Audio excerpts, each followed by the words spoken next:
d'être parmi vous. Thank you very much for being here for the opening of our forum. So all afternoon we're going to continue talking about the region where we are. There are 7 countries, 48 regions involved, regions that share the Alps, but share also a lot more. Today they are facing shared challenges. We've got a shared future, so we should really coordinate to find some shared answers to these challenges. Seeing as though the challenges we face are so unique. Today, we have to rise to challenges which go beyond the administrative borders that separate us, and the challenges require holistic answers, even though you have to look at each case individually.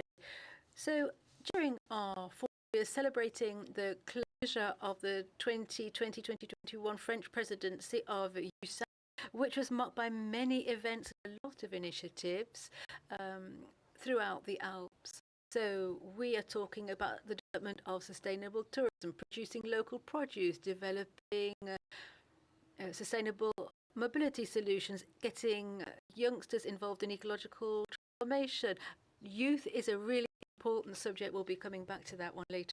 Speeding up the energy transition, protecting biodiversity, and making the Alp region a model of multi-level governance. So today, passing on the flame, handing over the torch to the Italian neighbours who will be taking over the presidency for 2022, continuing on the good work which has been taken to date.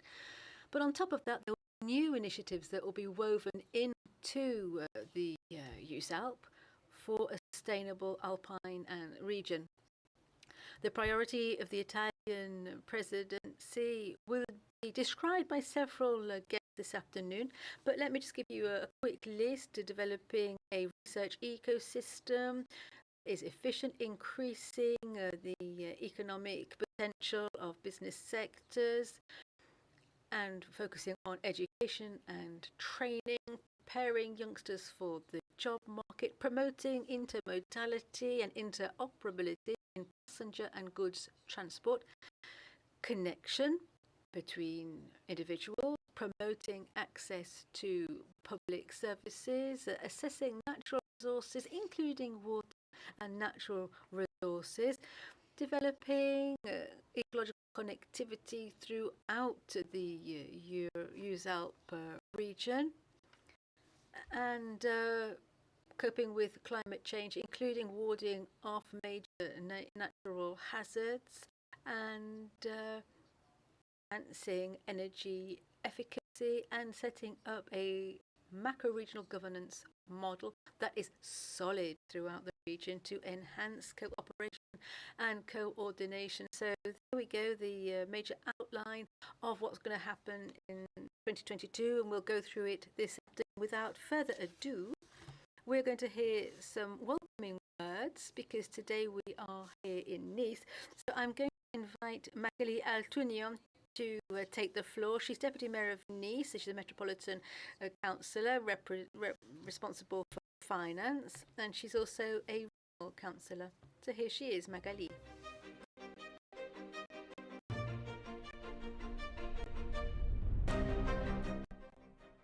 Hello everybody. Ladies and gentlemen, ministers, presidents and vice presidents of regions, mayors, local councillors, ladies and gentlemen. As Deputy Mayor of Nice, in charge of different things, I am happy here to welcome you here in Nice to talk about the forum of the EUSALP region. In the name of Christian Estrosi, who is Mayor of Nice and responsible for the PACA region, I would like to warmly thank Renaud Muselier, who is president of the region, for choosing to organize this event here in Nice. Thank you very much to you, Mr. Muselier. Europeans, Germans, Austrians, Slovenians, Swiss, Liechtenstein, friends from Germany as well, and France, whether you're with us in the room or remotely, here we are between the sea and the mountains, between the Mediterranean and the Alps, between cities and countryside, to talk about the wealth of our region with the wonderful landscape, biodiversity and appeal. With 32 mountain communes in the Canton Nature Park, with these perched villages, 7 ski resorts, mountains over 3,000 meters tall, its valleys, Nice Côte d'Azur metropolis has wonderful nature and culture at its disposal. We have lots of rich traditions as well. Nice is very European and has a European role to play. It's in between Nice and Monaco and the rest of the world, and has an international airport. So this forum is taking place at a key moment. It's the end of the French presidency at the top of EUSALP, and very soon the beginning of another French presidency, but this time it's at the head of the European Union. So this is an opportunity to remind how important it is to ensure that our economies recover. Thanks to many levers, we want to reinforce rural areas to make them more resilient and attractive, with a proper list of things to fulfill. So there's an opportunity also to witness what brings us together, all of these people who live in the mountains, including the youngest among us, because 2022 is going to be the year of youth. All of this chimes in with the 3 axes of the future French presidency of the European Union: recovery, power, belonging. Since launched in 2016, EUSALP has been very dynamic and efficient, coordinating 7 countries, 48 regions, in partnership with the European Commission, but also with councils of all sizes and so many different protagonists: universities, research centres, businesses, associations, citizens, who are all committed to the sustainable development of the Alpine region, confronted to so many challenges such as global warming. This example of governance makes it possible to compare different activities and points of view in 9 areas: economic development, thinking of sustainable tourism and agriculture, but also employment, education and training, research, innovation, which is not exclusive to urban zones, mobility, accessibility, natural resources, energy, ecological continuity, not forgetting hazard management, which is so very important here in terms of resilience. We all are aware of Storm Alex in 2021 and the damage it caused, and we've all started to reconstruct the valley since then. So Alpine solidarity has really saved the day. And at the General Assembly this morning at EUSALP, the solidarity came to the, and thank you very much for that. And the European Union has given 59.3 million euros from the Solidarity Fund for the damaged valleys. So we're all on board to use European credit. So Nice is committed in various cooperation projects across borders around the Alps in Interreg projects by coordinating, for example, the Pitta Alpine program. As this new program for 21-27 kicks off with support from the region, we intend to continue to work towards EUSALP objectives in the territories. Altogether, let us all make the solemn vow that EUSALP will continue to be a European model that will guarantee the better coordination of policies and investments within this European Green Pact and the Recovery Plan, but also the cohesion strategies. So let's talk more, let's communicate more about our success stories, our modernity through social networks are so popular among the youngsters. And I would like to commend Joël Giraud, who is here with us today, who is representing cohesion between territories and important of rural affairs, and I'm a fan of that, of course, and making us all aware of the need for territorial solidarity and the wonderful initiatives taken in rural areas. Before we look at the future, let's take a little look in the rearview mirror to see what happened during the French presidency in 2020 rather.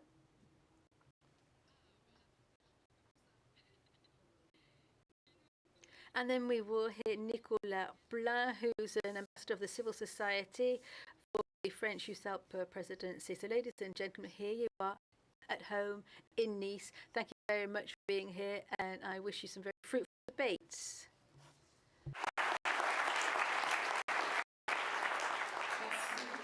Merci beaucoup. Thank you very much, Magali Altunion.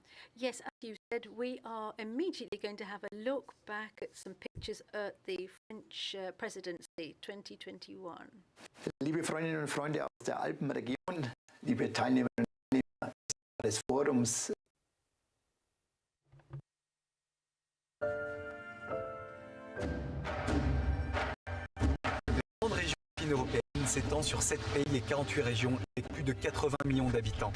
En 2020 et 2021, la présidence de la SUERA a été confiée à la France et 3 régions, Auvergne-Rhône-Alpes, Bourgogne-Franche-Comté et Provence-Alpes-Côte d'Azur.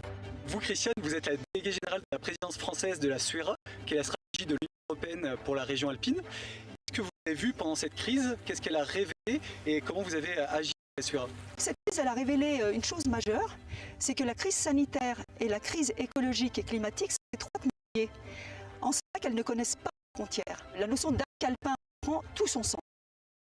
La clé de voûte de la région est la coopération entre l'ensemble de ses voisins. Et ici, à Briançon, on se rend vraiment compte de cette coopération transfrontalière. Parce que finalement, la plus grande ville à côté de Briançon, c'est Turin et non pas Grenoble. Exactement. Alors nous, on est un peu catalyseurs. On fait en sorte que les projets soient montés à plusieurs pays, donc transfrontaliers, pour faire une région alpine plus verte, plus durable et plus résiliente. Si la SUERA incube des projets à l'échelle alpine, les 3 régions de la présidence française ont participé pleinement à renforcer cette dynamique. Dans l'ADN du montagnard, il y a cette capacité d'adaptation. Et je crois que ce qui nous attend sur les peut-être même les siècles qui viennent, c'est finalement, comme d'habitude, le montagnard va prendre le train en route et faire avec la situation qui s'impose à lui. Alors avec des éléments nouveaux, évidemment, les questions des énergies, la question du numérique, de la digitalisation, tout ça, ça fait partie de notre monde d'aujourd'hui. L'exemple que j'ai eu il y a une dizaine de jours, c'est le groupe hydrogène pour les salles de traite en montagne, c'est, je crois, une des nouvelles adaptations de ce que le montagnard va être capable de faire et de composer avec son milieu. Les régions se sont engagées pour mener des projets concrets sur le terrain. La région Provence-Alpes-Côte d'Azur nous partage les siens. C'est là où la SURA est solidaire, c'est avec la tempête Alex. Nos 3 vallées dévastées, avec la vallée de nos amis italiens, ont permis d'apporter plus de 60 millions d'euros d'aide à la reconstruction immédiate et traiter ces moyens terrestres entre les Italiens et nous pour aider nos concitoyens. On est tous confrontés à ce réchauffement climatique. Et je crois que pendant ces 2 ans, sous cette présidence française, nous avons apporté un certain nombre de réponses. Au sein de ces groupes de travail, la région Sud s'est engagée pour la décarbonation des moyens de transport, une décarbonation des forêts dans la région alpine. En accompagnant des projets portés par les jeunes, la région Bourgogne-Franche-Comté a facilité la création d'un conseil de la jeunesse au sein de la SURA. Il y a une pratique avec le concours Picture Project qui depuis des années montre la capacité d'innovation des jeunes. Il faut que nous continuions, c'est eux qui nous montrent le chemin de l'avenir. Grâce à la trentaine d'événements internationaux organisés avec l'ensemble des acteurs du territoire, la présidence française accélère la transition écologique de la région alpine et crée une nouvelle dynamique pour les années à venir. Ce qui va vraiment faire date dans cette présidence française aussi, c'est l'installation de cette structure d'appui à la présidence et aux futures présidences de la SURA. Alors cette structure d'appui, elle va être garante de la continuité, c'est-à-dire qu'entre chaque présidence, elle fera le lien et sera chargée ainsi de s'assurer qu'on va bien de l'avant et qu'on progresse. Elle sera également garante de la mise en œuvre des projets avec leur accès au financement européen. Ce qui nous rassemble finalement, c'est la question de la montagne, de la région alpine. Ce sont en effet nos montagnes qui nous réunissent et qui nous permettent de penser ensemble et de travailler ensemble à notre avenir et à l'avenir de cette région alpine. C'est ce qui vous donne de l'énergie pour... Absolument. Absolument. Être nommé dans les Hautes-Alpes, c'est forcément tomber en amour de la montagne. C'est splendide. Magnifique. On a proposé un secrétariat permanent et j'espère qu'ensemble, les Européens, nous pourrons faire les meilleurs choix. Maintenant, il est temps de passer le témoin à nos amis italiens. Je suis très confiant pour la suite. En leur souhaitant de ne pas avoir les mêmes envies que ce que nous venons de vivre, en sorte qu'ils poussent toujours la valorisation de ces Alpes que nous aimons tant. La SURA, vive nos Alpes, vive l'Europe. À presto.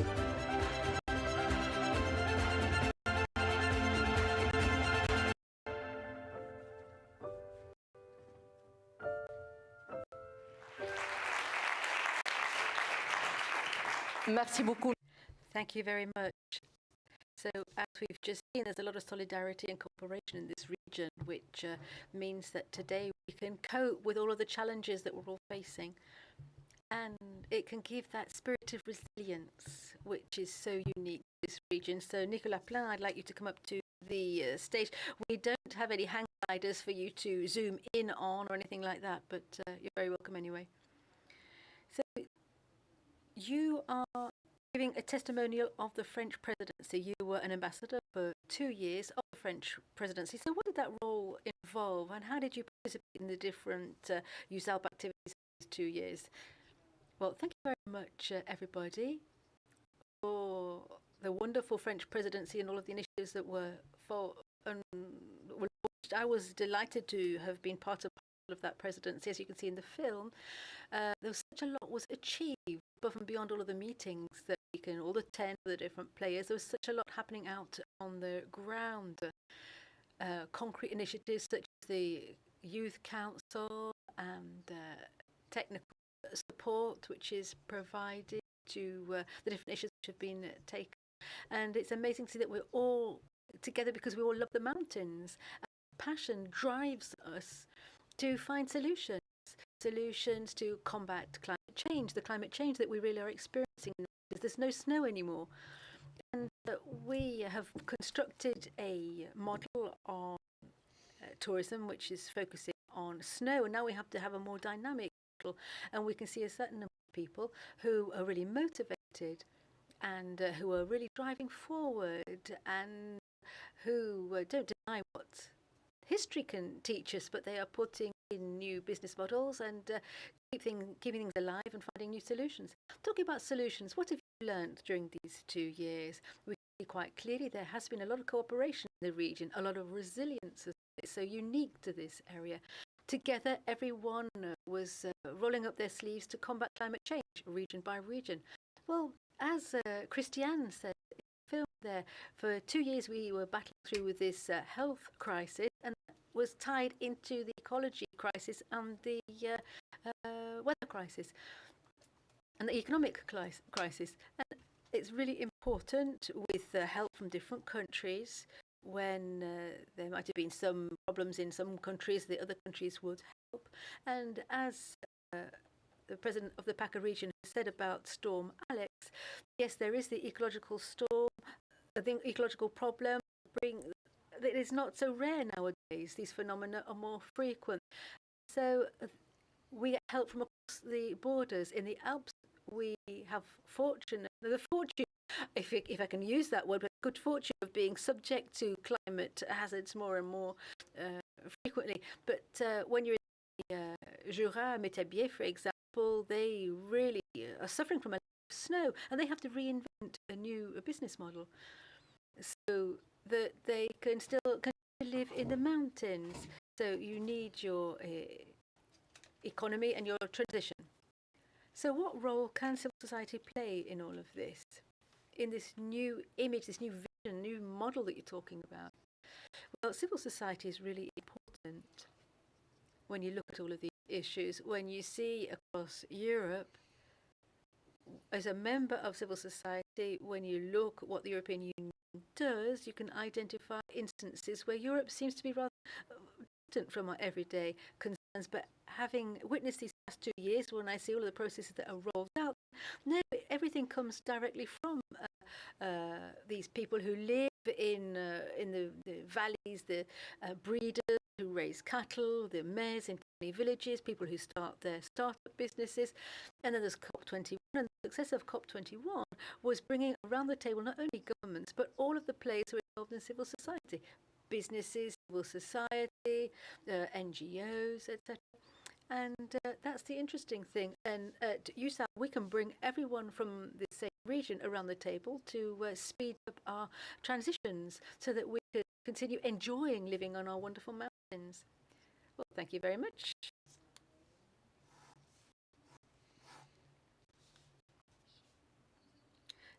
Now we are going to start with our opening session, and I would like to invite the following people up onto stage. Renaud Muselier, President of the Provence-Alpes-Côte d'Azur region, and the President of the responsible for the region of France,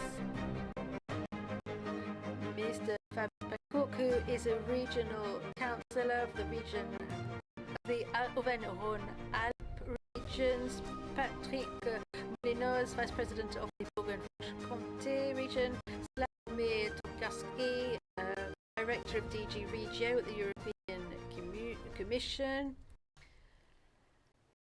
and Miro Bisesti, Vice President of the Autonomous Province. And we also have a representative from Lombardy with us, and other people as well. We're going to have some people with us remotely. Arno Pacha is going to be with us, President of the Autonomous Province of Bolzano-Bozen.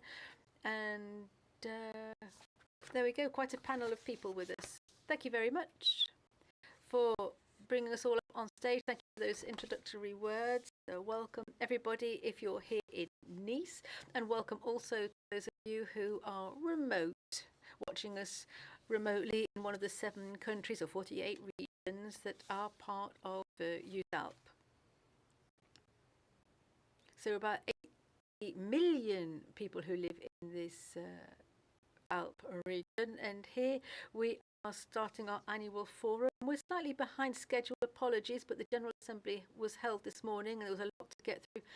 So today we will be moving on to our forum. I would like to commend my colleagues, presidents of different regions with whom I have organised this meeting, with Marie-Guy Dufay, who is who's recommended by Mr. Molinos here from the Bourgogne-Franche-Comté region, Mr. Vauquier from the Auvergne-Rhône-Alpes, who is representing Fabrice Pancook.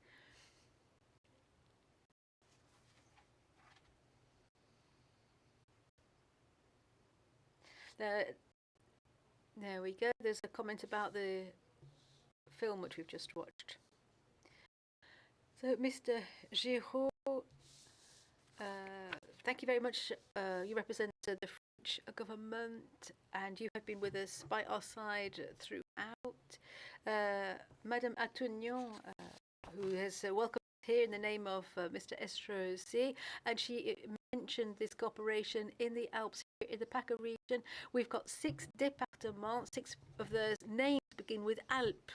And so it just shows how important the Alps are to us here in this neck of the woods. So, yes, we are just finishing the French presidency. I'd like to thank all of those who worked with me on that and all of the councillors who worked with us also, Madame Emily Wood, Madame Boutet-Forestier, and who really are involved in work in the valleys that were damaged by storm. Alex, Mr. David, Madame Rossi, and the different mayors, Mr. Voller and Mr. Berraquet. So, all of our European friends are with us today. We have the General Consul of Germany. We have the Prefect of the PACA region. We've got representatives of the département. We've got representatives of the European Commission. So it's a pleasure for me to open up this annual EUSALP Forum 2021. This is a very young macro region, so we all are really tied to our valleys, our resorts, our Alps.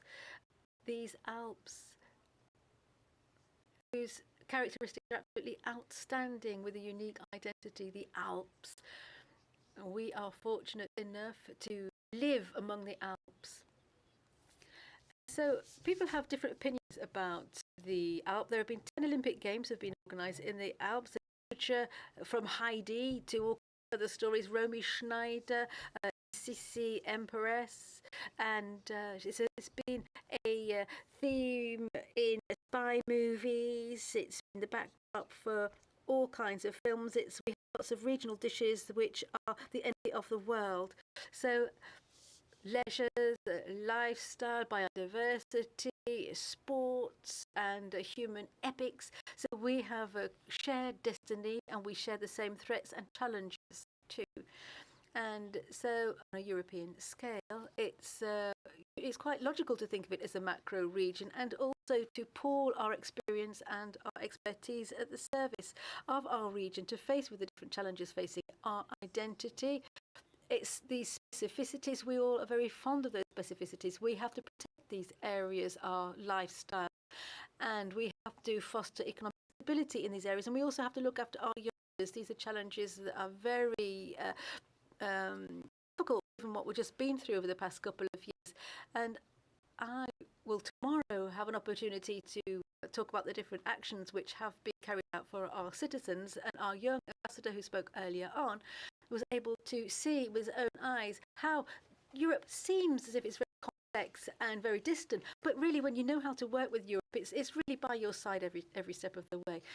In Nice, we've got snow-capped mountains, we've got valleys, of course. We can talk about the storms, Storm Alex, for example, in the south region, in the Piedmont, Ligurie, Aoste. We're all working together to construct the valleys in light of the health crisis also. So, 60 million euros, is that enough? The 60 million euros are there, and I think it's really important. In Europe, it was decided very, very quickly. The government, the French government, the Italian government helped us as well, and each region put their hand in their pocket. And I think we've been very efficient, and EUSALP has been very effective immediately. And so that makes us think deeply. What kind of global management policy for managing hazards do we need? How can we keep our populations? Don't worry, I'm coughing, but I haven't got COVID. How do we keep businesses in our regions? What new methods can we adopt? talking about strategy in a macro region in the Alps in this month of December makes you think, obviously, about one subject which we think about. We are all fans of tourism, skiing, winter sports, life, and let's think about those ski resorts that are recovering, we hope, after two very unusual, catastrophic seasons. So here we are at the season. As it's about to start, we have to think about populations, we have to think about resilience, and we have to think of getting back to Mr. Minister Joël. I know how fond you are of our Alps. I know all of the energy that you have deployed to protect the mountains in France and elsewhere. Everything can be replicated thanks to our experience. So here again, in our 7 countries, challenges are very high. Desertification, how can we have over the 4 seasons, mobility, employment, keeping the youngsters in our valleys. If you've come to Nice, despite all of the health restrictions, I would like to commend all of the partners who have worked to ensure that we can have this shared view. We have got an answer for youngsters with our youth council. We've got an answer for those secondary strategic routes which were not involved in the RTET project of the European Union. We have set up also a project on alternative fuel in terms of electricity, gas and hydrogen. We have put in place a joint declaration on rail travel, shifting traffic from the road to the rail, which is currently being adopted. These are great steps forwards that we have taken. If EUSALP does not have the financial resources in itself, the fact of getting organized for the Alpine region gives us access to a number of funds, whether it's Alcotra with the project BioVival, the European Solidarity, the various European funds for planning of the territory. Thanks to Assura, we have the capacity by working with interregion and various countries and regions and be financed or co-financed by Europe. Last part, we have brought a contribution in terms of operations on the management of the forests, which is key to our Alpine region. So this is a recap of the significant work that have been conducted, and in order to open this forum and at the same time highlight the French presidency, it was done under the sign of adjustability and constant adaptation. We've all been impacted. We're all wearing masks. I encourage you to all get vaccinated. It won't stop you from maybe catching the disease, but at least going to ICU. We've had, the minister and I, we've had 2 doses of vaccine, and we haven't got very sick, so that's a good thing. Now we've put in place, and I will get back to it as a president of the region, based on the experience of the EUSALP, our region, we had put 100,000 euros for 50 million for the valleys and 100 million and 50 million for the mountains. We've decided to double this financial amount that will be voted this week, 100 million for the valleys and 100 million for the ski resorts. Touristic development, agricultural development, and for the ski resorts, 3 pillars: modernization of the equipment for the ski, diversification of tourism for resorts, and energy and environmental transition with hydrogen, with zero fume cabins. So these are a few concrete examples which show that from the top of Europe, we get to the cabin in the mountains. And that's the only thing that matters, is that every one of us, wherever we live, wherever our language is, we can be happy there and grow there and raise our children there. Thank you for all of you who are watching us. Thank you, Mr. Minister. I know you have to leave us. Thank you for being here now, and thank you to all of you for your commitment.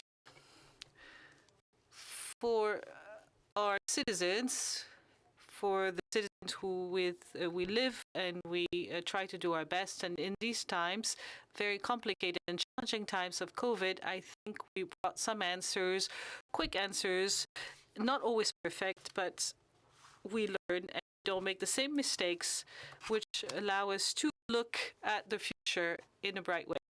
Thank you very much, and have a good stay and a pleasant stay in Nice. Thank you, Mr. President. And I want to give the floor to Mr. Minister, Mr. Joël, in charge of rural affairs, Mr. Joël Giraud.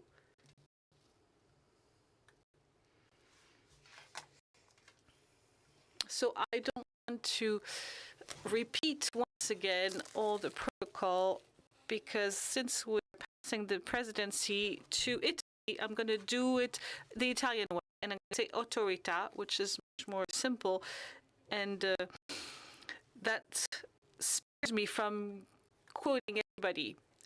But I would like to thank the person who welcomed here, Madame Deputy Mayor. I couldn't help but noticing that she's a fan of a little clip that we created every week, except for one time where I was suffering from COVID and I was in isolation, so I couldn't partake in it. But it's for the rural break.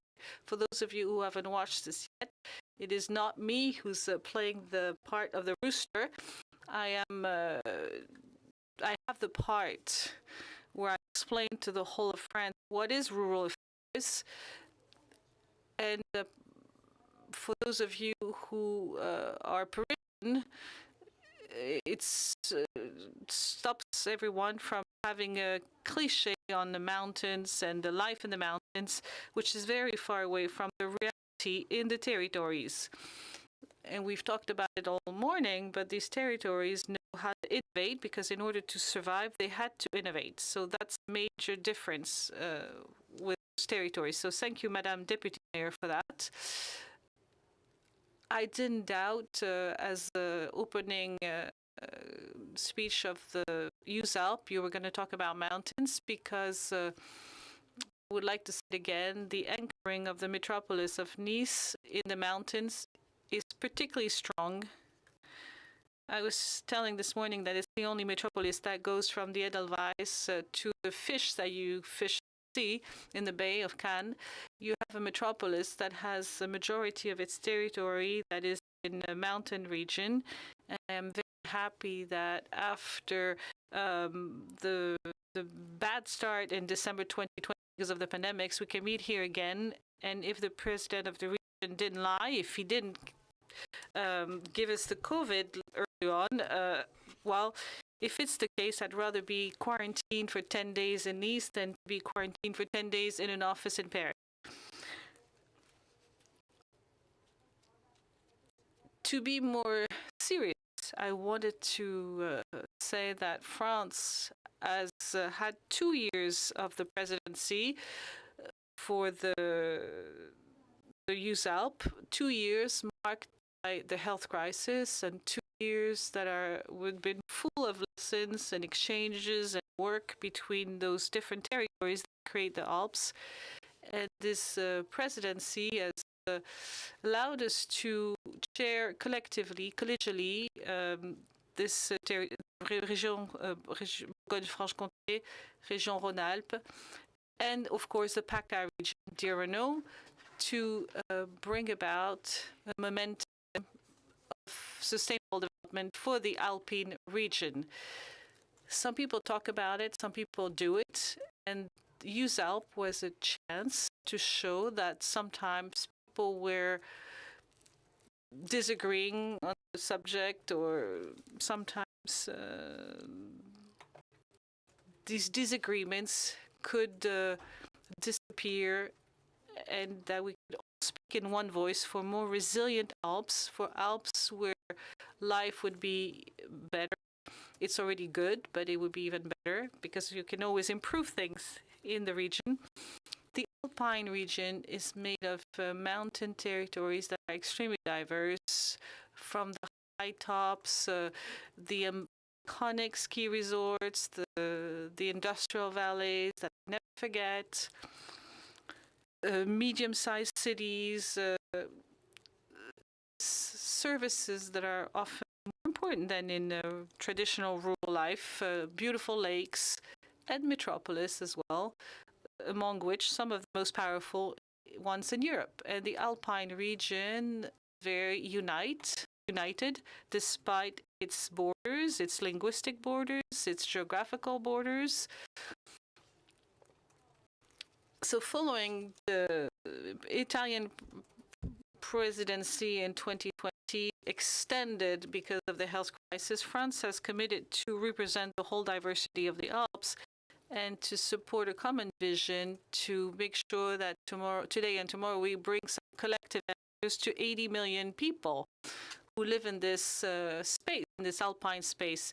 Training, employment, economy, know-how, mobility, accessibility to services, mobility, preserving natural resources, climate change, and energy challenges. The mandate of the French presidency is ending with a feeling to have taken part in the major stakes of the Alpine region. And just to talk about one thing, the challenges of tourism. Once we drew the assessment, this approach in the valleys that's conducted and that's showing results and that was inspired by the national program, which is the program Future Mountain. I really hope that it could last in time and that in space it would impact the whole of the Alpine arc and all of the states who are part of the EUSALP, because they would be completely illogical not to have some consistency throughout the Alpine arc. I'm very proud of what we did with the French presidency of EUSALP, and I want to greet Christiane Barré and all the teams who worked on it, and also all the teams of the regional councils, because things didn't happen without any work. It was a complete teamwork. And I'm also very proud now that we're about to hand over the presidency to our dear Italian friends. It is actually a very happy coincidence that we're holding this last event of the French presidency here in Nice, which is the most Italian city of all cities in France, to pass the flame of the presidency for 2022. Be a consistency, a continuation in the way that the EUSALP will be viewed. Our issues are the same. The fight against climate change will remain the major priority to protect the beauty, what I call the wow factor, biodiversity, and mountain nature. I know that the approach that we chose, the tailored approach, territory by territory, will last as well throughout the next presidency. EUSALP is operational, is efficient, is the very same real example of a macro region strategy. Madam Deputy Mayor, you have put things in the right order. You talked about the French presidency of the European Union. And it's true that the work that we have conducted within the framework of the PFE, that we do with the DG Regio, and I would like here to again commend all the people who take part in the DG Regio. This French strategy, I've already attended the first meeting, and I was not the only one to realize the real implementation of Article 174 of the Treaty of Lisbon. I've lived in a few countries where we pronounce 74 in a certain way, like in Switzerland and Belgium. The strategies must adjust to the areas that are not very dense, that are rural areas. They must adjust to mountain areas and to islands. And a landlocked area in the mountain is about the same than an island. Sometimes it's even more difficult to have access to it. So yes, this approach, territory by territory, is exactly what this Article 174 of the Lisbon Treaty mentions. There was a meeting of the Parliament in Brussels last week, and we were with the DG Regio and Commissioner Ferreira the week before. That allows us to have this approach, territory by territory, but that can converge in a common approach that is recognized by the European Union as public policies. And the 8th report on the cohesion of territories that is being finalized as we speak, this 8th report will be the occasion for France as presidents of holding the presidency can bring their contribution. With the new Italian presidency, and I would like to greet the minister delegate of the region, of the autonomous region of Trentino, province of Trentino, and also the president of South Tyrol, who spoke to us in video conference early on. We are really at the crossroads of what Europe could do, the best that Europe could do. It's maybe a coincidence that region with different statutes that came from historical situations could represent a new opportunity for Europe.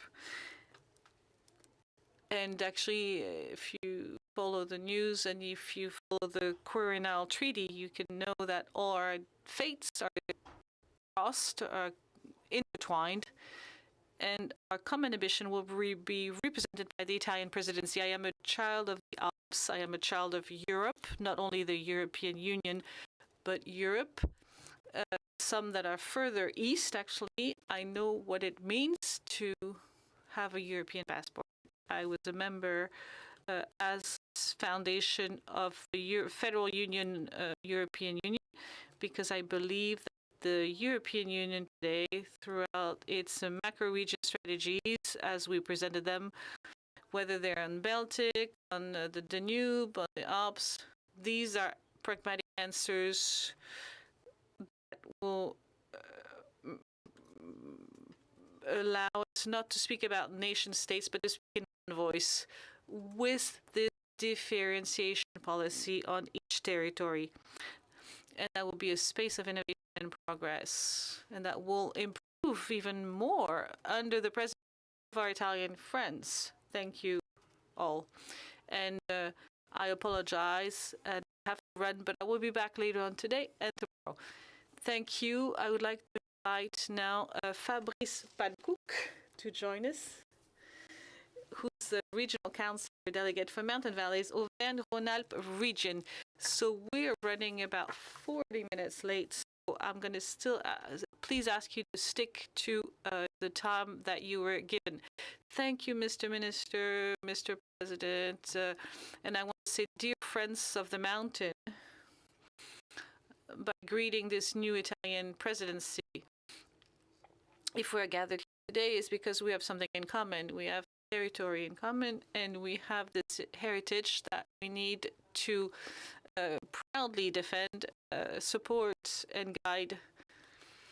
The strengths of EUSALP, what we've seen so far, is that it's this shared dynamic that allows us to have a common vision, particularly at a time where we're passing the flame of the presidency. The definition of the strategy of the future in this very special context comes from common assessment. EUSALP is the strengths of 80 million people in different directions. First of all, the direction of sustainable mountain, particularly on the side of mobility and energy, but also of the choices of planning that we will make, way beyond, by the way, that the law of climate and resilience is urging us to do. The issue of energy is crucial. The question of hydrogen that I'm strongly defending, with the distribution network that we need to implement, and of course the production of green hydrogen and decarbonated hydrogen. And by the way, we'll note the event planned in Bolzano in May, next May. We have experienced an incredible event, which is the Assembly of the Tourism of the Mountains, and we need to also support with EUSALP this momentum that is in front of us and go above the winter season or the ski season and really address tourism throughout all seasons, the 4 seasons. And also maybe try to address all the different levels of the mountains. Mountain productions, whether it's wood, but all of the farm sector, the agriculture sector, that are high quality sector with circuits that are always short, contribute to the strengths of what we have implemented. Let's never forget that this mountain, beyond its economic power, it's also this territory that we like to go to relax, to contemplate, to admire, to walk in, without any other aim than just appreciating the territory on which we live. This goes back to the dimension of well-being. Well-being goes hand in hand with health, and that characterizes our mountain territories. This territory, we want it to be alive. We want it to be lived in, and it only makes sense if we look at its youth. Its youth that takes a very fundamental part in the years to come, while they are affirming the creation of this youth council and the preparation of future generations to enjoy a territory with all its qualities. We have it to guide it, support it, and prepare it for the challenges of tomorrow. This is what we're doing, preparing the generations of tomorrow by giving them the keys to understand, to make decisions, and to take over the management of the territories. This is clearly something that should motivate us and give us hope for our Alpine territory. Thank you very much.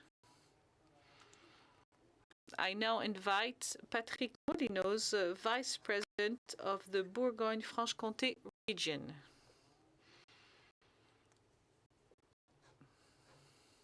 Mr. Minister, he left, so I'm not going to quote anyone because everybody has been named before. We tend to speak too much at the beginning of the session, and then we don't have any time left for those who speak after you. So we're talking about achievements, so I will try to be brief. And what actually motivated the little cousin of Bourgogne-Franche-Comté, as we auto-claim ourselves this morning, which particularly motivated us around this Alpine challenge, is youth. Why the young people? Because they are our future, and we need to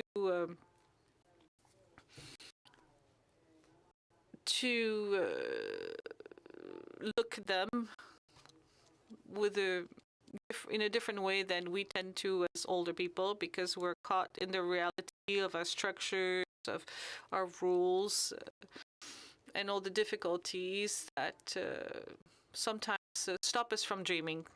Youngsters have this capacity and this happiness to be capable of dreaming on an area that we're looking at, this European area that goes way beyond borders. The challenges for the mountains are numerous. For us, as we take stock of the French presidency, we have one major satisfaction It's the one that took shape this morning during the General Assembly. It's this formal implementation of the Youth Council of EUSALP. I'm very happy to see all these young people who mobilize themselves. Some of them are here with us. Some of them are following us online. So those of you who work throughout in different Alpine networks who are just interested by our works, your commitment is remarkable, and please don't stop tomorrow. Keep on the commitment. I know you've prepared for a while for this event, and I know that you have not spared your time, your efforts to organize throughout the forum the dialogues with elected bodies and with decision makers, with the European representative yesterday, representative of Tyrol, my colleague Liliane Lucchesi, two representatives of the European Commission, direct exchanges that showed the proximity, and maybe also to change the view on the distance that could be between elected officials and the citizens. They're just regular people who get entrusted for a period of time, a responsibility that stops as soon as the citizens think that they're not capable to do their job anymore. So the elected people are the same than other citizens. Let's remember that. So yesterday, this meeting was very meaningful, and I know it motivated you. The council, the Youth Council, works hand in hand with the action groups, mobilized on 4 themes: economy, transport, heritage, and culture. Specific project. You made youth. You focused on the habitats in the mountains to make sure that people keep living in the mountains and that it remains attractive. I want also to commend the project Youth for Alps. Sorry for my accent. A beautiful project developed to allow youngsters to talk to decision makers. It involved the French, German, and Austrian stakeholders. And it issued some recommendations on learning, some dropping the age of driving license to 16, having special prices for train tickets, and various themes who could be drafted during this project. Some also were solidarity projects, volunteering with the European group of solidarity. I strongly recommend you, dear Joël, you left, was saying this morning, and I repeat it on his behalf. 2022, we have the Italian presidency. 2023, we need to find the new president, whoever is going to take over, and we need to know it very soon because the younger generations are waiting for it.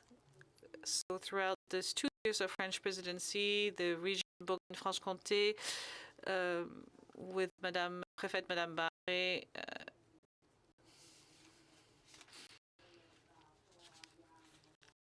in collaboration with the Tyrol, and I really thank them, has made sure that young people have a very big place in our works of EUSALP. Many other structures helped us and supported us, and I want to thank them for that. I'm thinking about the CIPRA, the Alpine Convention, the EUSALP Convention, and I invite all of those who wish to participate in those works that will be continued beyond our presidency. A side note, when I get into a new group, people call me Molino. My name is Molinos with a Z, and this ending in Z is actually from the Alps. So I am also coming from the Alps, and I am very happy to be involved in this project. So you can be assured to have the support of the Bourgogne-Franche-Comté region. Thank you very much. Thank you very much, Mr. Molinos. So we're going to now welcome to the floor Slavomir Tokarski, who is the Director of European Territorial Cooperation and in charge of macro regions, Interreg program implementation. The floor is yours. Let me start by saying that it is with great pleasure that I can participate on behalf of the European Commission in today's event. And it's a good occasion to compliment the French presidency for what has been achieved so far, but also to express our trust and conviction that the Italian presidency will match this performance. And it is crucial that we see continuity and complementarity in this transition. In line with the work done by the French presidency, the next Italian presidency will focus the EUSALP on priorities such as promoting digitalization through the Smart Villages initiatives or green infrastructure. The EUSALP will also be setting up a common macro-regional educational space that would give young people green and digital skills they need to play their part in green and digital transition. It is important because ultimately, as we also heard from my predecessor, the future of the Alpine region will be determined by the decisions of the young generations to live and work. It is young people who are seeing with their own eyes how climate change impacts their present and future. It is young people for whom the success of the green and digital transition is defining their lives and work careers. But it is also young people who often have the best ideas how to achieve it, because they have a natural tendency to question the status quo, which is a precondition for this success. And this is why, having the EUSALP Youth Council now set up, we shall use it as a great space for dialogue and co-creation, for promoting new approaches, such as social innovation that follows on social needs and aspirations of younger and elder generations, and for cooperation, because young people have a natural instinct to cooperate with their peers across regional and national borders. So let's use this opportunity, not as something on the top of what we do in EUSALP, but right in the center. At the press conference, a journalist asked about EUSALP comes with any money. No, it does not. It is the space we are looking for the best ideas for cooperation. But ideas should be followed by money. And this takes me to the plea for embedding the objectives of EUSALP in EU-funded programs. We are in the right moment to do it now, when member states and regions finalize their 21-27 cohesion policy programs. So it is crucial that these programs include the priorities of the EUSALP strategy. And it makes a lot of sense, as the strategy tailors the EU priorities of a green and digital transition to the needs of the Alpine area, linked by common challenges, such as climate change, but also by common geography, history and culture. The cooperation and joint investment is a natural reply to these challenges. As said by President van der Leyen, there are no issues where less cooperation would provide an answer. So let me finish by a word about the value of cooperation in itself.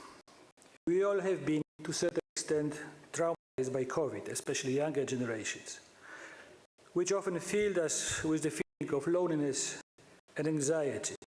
We are often now talking about regeneration of nature. But by working together, by finding the spirit of solidarity and friendship, we can also regenerate our human relations, bringing back trust in people, society, and institutions. And this is also very important. Thank you very much for your attention. Merci. Merci.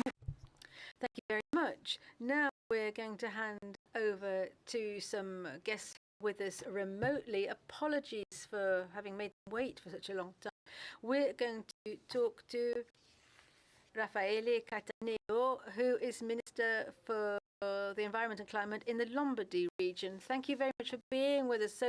So sorry to have kept you waiting. The floor is yours. You probably want to talk about the Italian presidency for 2022 and your priorities. The floor is yours, sir.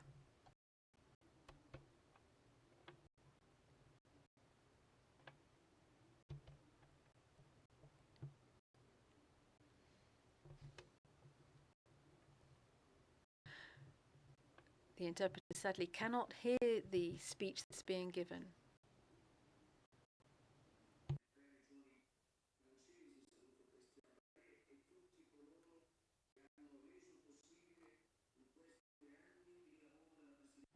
The interpreter sadly cannot hear the speech that is being given.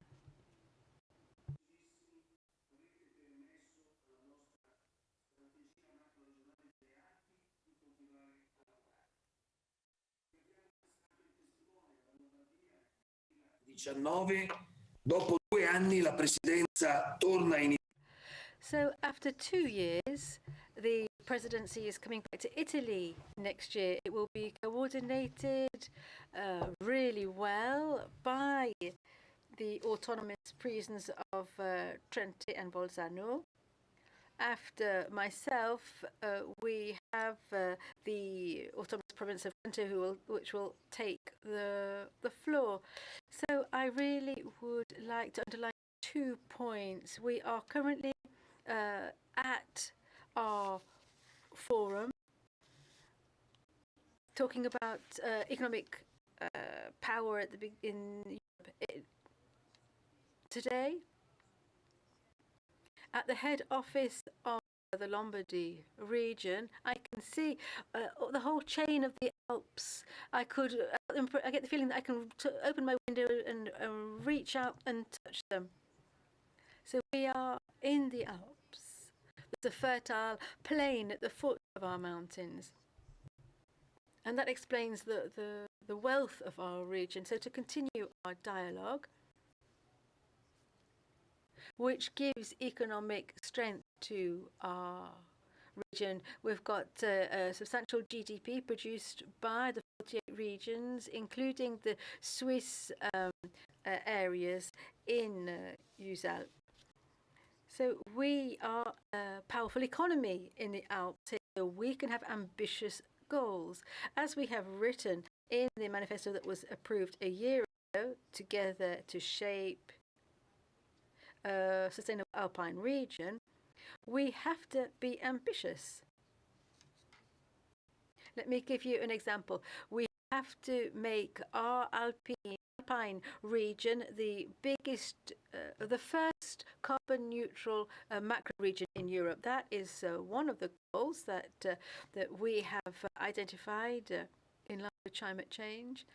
And it's important to seize opportunities created by the ecological transformation, the Green Deal. So youngsters will have a crucial role to play, as we've already mentioned. In 2022, it will be the year of European youth.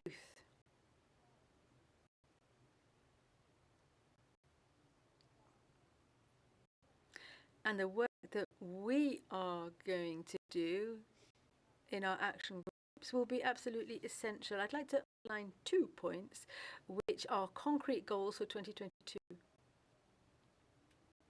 Thanks to the work that Arnaud Compacha will carry out and Mirko Bizesti, 2022 will be the year during which the Permanent Secretariat will start to work. It's something which we wanted in Lombardy. The French wanted it as well. We obtained that. It will be a perfect tool for working together better. It will reduce the administrative barriers. It will enhance the quality of our initiatives so that we can have governance on several levels, whether we're talking about this. So this is going to be the year where our Secretariat is going to become operational. It will help us to deploy our strategies. And then there's going to be a new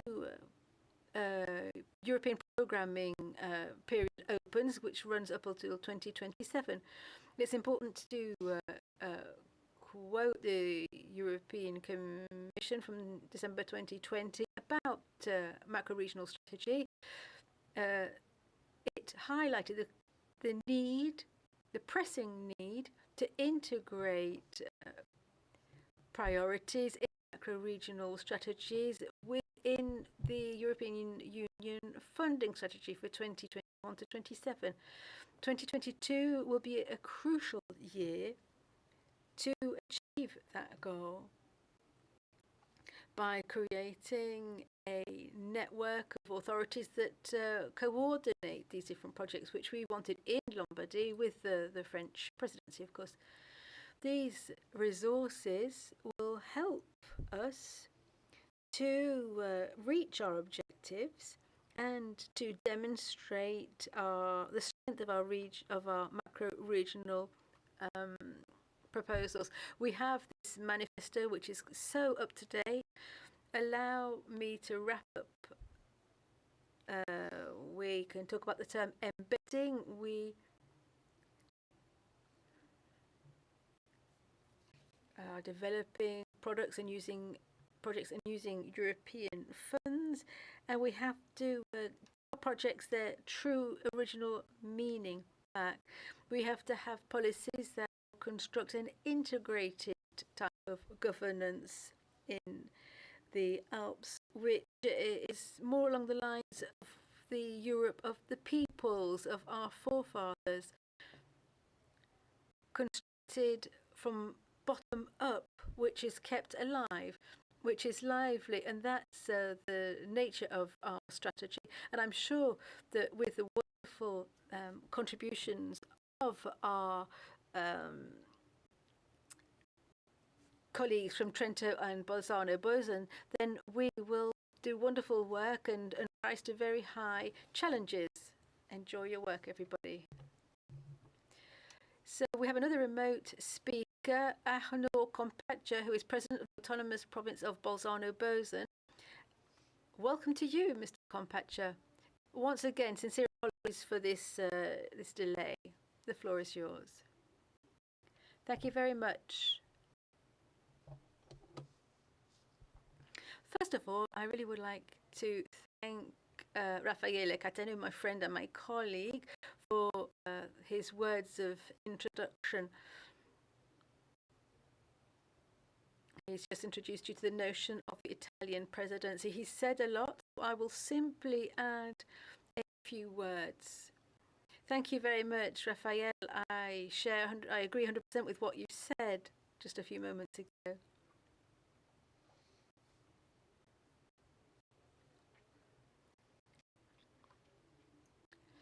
So I am going to tell you a little bit about our regional. I've started my speech in. I'm going to switch to German, which is just another demonstration of our multifaceted aspect. So let me get down to the nitty-gritty here.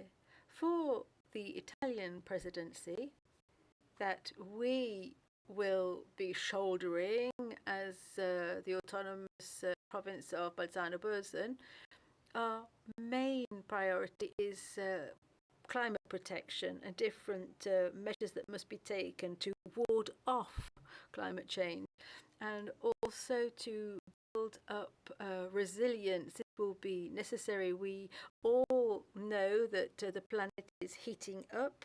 That's what's happening right now. And it's not easy to stop that process. So we have to put fossil fuels behind us, and we have to use new resources. Now, what can the regions do? What can we do in our region? I'm sure that with our small and medium-sized centres, we can do a lot of things. I think it would be a good idea for each region, for each centre, to have their own strategy and make their own contribution to combating climate change, whether it's a convention between the mayors, or whether it's an assembly of communes, or whether we're talking about energy sober towns. It's a question of having a green revolution. That's what we need. And that will enable us to by new economic opportunities. Of course, yes, there are risks linked to climate change, but we must also grasp opportunities that are linked to the same phenomenon. Action groups are at the heart of our work, at the heart of our joint strategy. Those action groups must develop ideas. They have to turn them into reality. They have to make sure that it's possible to deploy the projects. And that deployment must be funded, of course. As Raffaele Cataneo said, it's all about embedding the projects to make sure that the resources are available for a certain period of time. And the different national strategies in the Green Deal, everything has to be used. So we are delighted. We're really looking forward to 2022. I would invite you all to get involved in the action groups. And I really do hope that a lot of you will attend in person the opening in Bolzano-Bozen. We'll have an opening ceremony, and there we will have our annual congress, which is a successful project. Its reach goes much further than our own region. It goes through, Reinhold Messner is going to be there. He is an influencer, and he will be with us at our conference, and he's going to make a speech. So once again, I would like to thank the French presidency for its wonderful work, and I invite all of you to come on the 26th of January 2022 to Bolzano-Bozen. Thank you very much. Very good. Now we're going to hear from the Council for Educational Culture of the Autonomous Province of Trento. He's going to talk about his regional commitments and key issues such as climate change. Thank you very much. Thank you, everybody.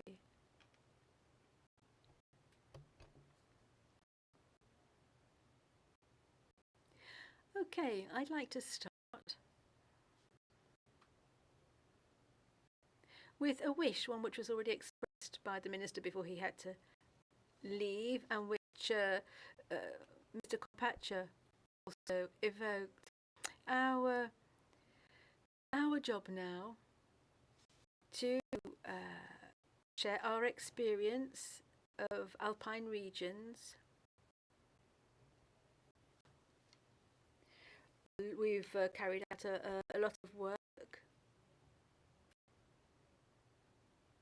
The population have made certain sacrifices. We have managed to achieve certain goals, and thanks to a spirit of cooperation between populations, we will be able to work together in the future.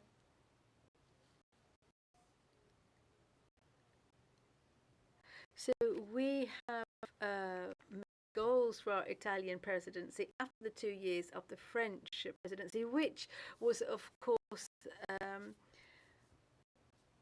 challenged by the pandemic. This morning in Nice, we started our General Assembly by saying that we wanted to open up our group to youngsters, and that decision is the right one. We really need to work in that way.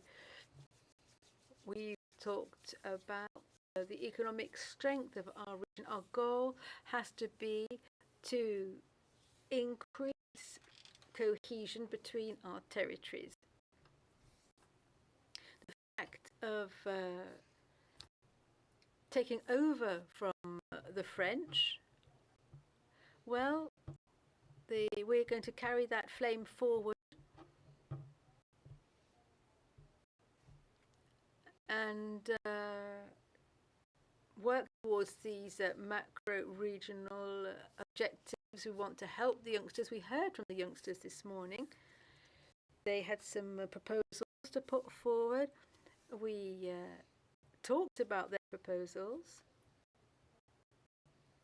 And their proposals were very important and will lead towards other initiatives that can be rolled out pertaining to the environment. For example, there's another point which we are going to talk about, and that is training.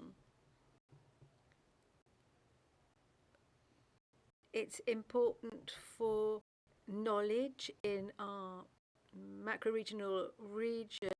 It's important that knowledge is spread out better, so we have to have continual exchanges to reinforce that spirit of solidarity that can unite the entire Alpine region. So that's what we're going to try to do during our presidency. And so once again, I would like to encourage you to come at the end of January and participate in our first meeting in Bolzano for our green and digital transition. So we need to reduce the gap between towns and valleys and mountains, thanks to hard work, sacrifices, and also to solidarity, the solidarity that exists between our populations. Well, thanks to all of those things, we have been able to create a very healthy territory, and we have to make sure that it is still healthy 30, 40 years' time by making the right investments. In the video that we saw, I really liked it when it was said the Alps have to bring us together and not divide us. The mountains can be an item or a factor of unification and be so very fundamental for the construction of our future. I would like to stop, to wrap up, by mentioning the slogan of our presidency, which means let's all step aside and look at the stars. So long live the Alps. Thank you very much for participating in the opening ceremony of our EUSALP meeting. We're going to move straight into our roundtable this afternoon. Our first one, we're going to talk about ecological transition, how we can cope with climate change. And we're going to start with our first panel, EUSALP acting against climate change in the Alpine region. We're going to welcome to the stage Hugues François, who's a research engineer at the University of Grenoble-les-Alpes. We have Ingrid Philippe here with us by Zoom. She's in charge of transport waste management and sustainable development in the Tyrol.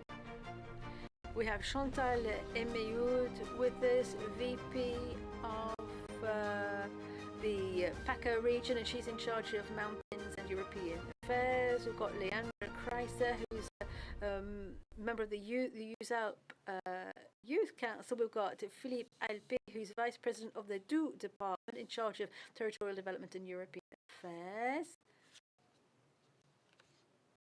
And we also have Wolfgang Krummer, who's head of research at the the Mediterranean Institute for Biodiversity and Ecology in Aix-en-Provence. So do take your seats.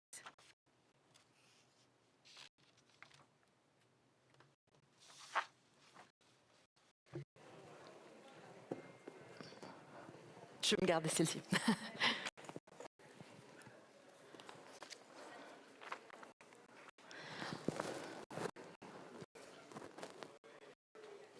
J'ai pas entendu. Quand Kramer, il manque un fauteuil. Ouais, bah c'est ce que j'ai demandé, donc qu'est-ce que...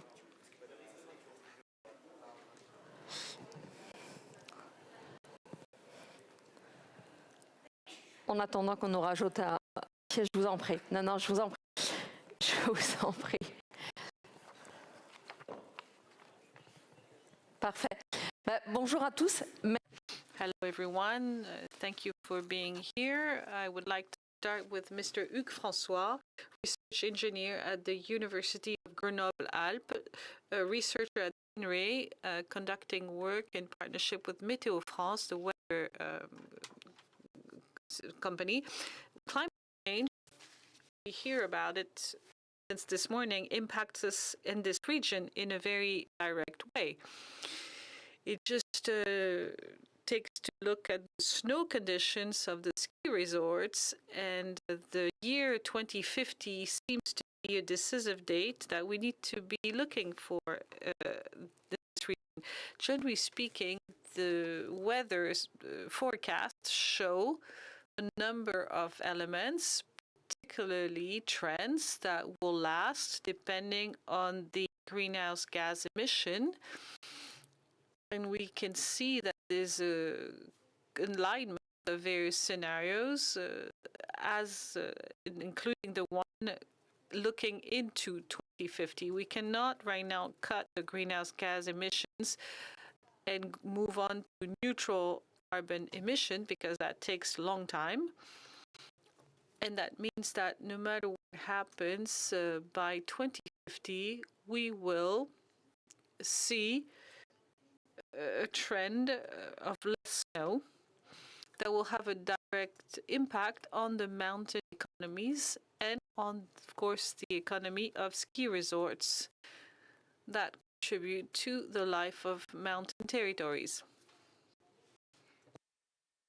So on this point, we have several dates that are quite significant. We talked about 2050, but there's also 2060, 2070, where we think that isn't it too late to act on it now? Because 2060, 2070, you say that artificial snow may not have a chance to mitigate the impact of climate change anymore.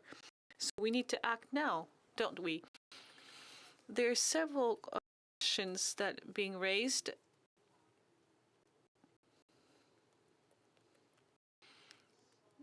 First of all, by 2050, we will see the worst conditions that we had 1 year out of 5 historically will be happening 1 year out of 2. So the equation will be complicated. And after 2050, it all depends on the scenario that we choose and the greenhouse gas emissions. In any event, if there is something that we can be sure of, is if the production of snow has allowed in the past to mitigate in a certain way the variability of snowfall, in the future it will not give the same favor because it depends itself on the weather conditions necessary for the production of this artificial snow. So we'll have a scissors effect between the drop of natural snow and the degradation of the conditions of production. So eventually, the fear that the artificial snow will not allow anymore to compensate in the same way the variability of snowfall. And that means that what we've known in the past won't be the ones that we will be able to have now. So in terms of tourism and mobility, we have to look at things differently. Yes, because tourism is facing a paradox. Tourism takes a major place in our territories and contributes to the life of many people who live in those territories. But that is handed down from a society of mobility, where there was differences between production centers and leisure areas. People could move from one to the other. So the risk for tourism today is that these investments that are aiming at guaranteeing the activity and producing snow and having the lifts working, you have to have resorts that are attractive enough to justify production of snow. They will lead to get clients further and further away, and to extend the impact of tourism in the life of the territories. So that should really make us think about the strategy, as long as we have tourism, to make us think about strategies to put it in perspective, and that adjusting is not going to aggravate the phenomenon that we're trying to fix. I'm being asked to ask every speaker to speak in their mic, because I'm going to give the floor to Wolfgang Kramer, because I know that you need to run. You are research director in Aix-en-Provence at the Mediterranean Institute for Biodiversity and Ecology. You're working on the next IPCC report. We've heard a lot about it, and the emergency was reminded between the COP26 of Glasgow.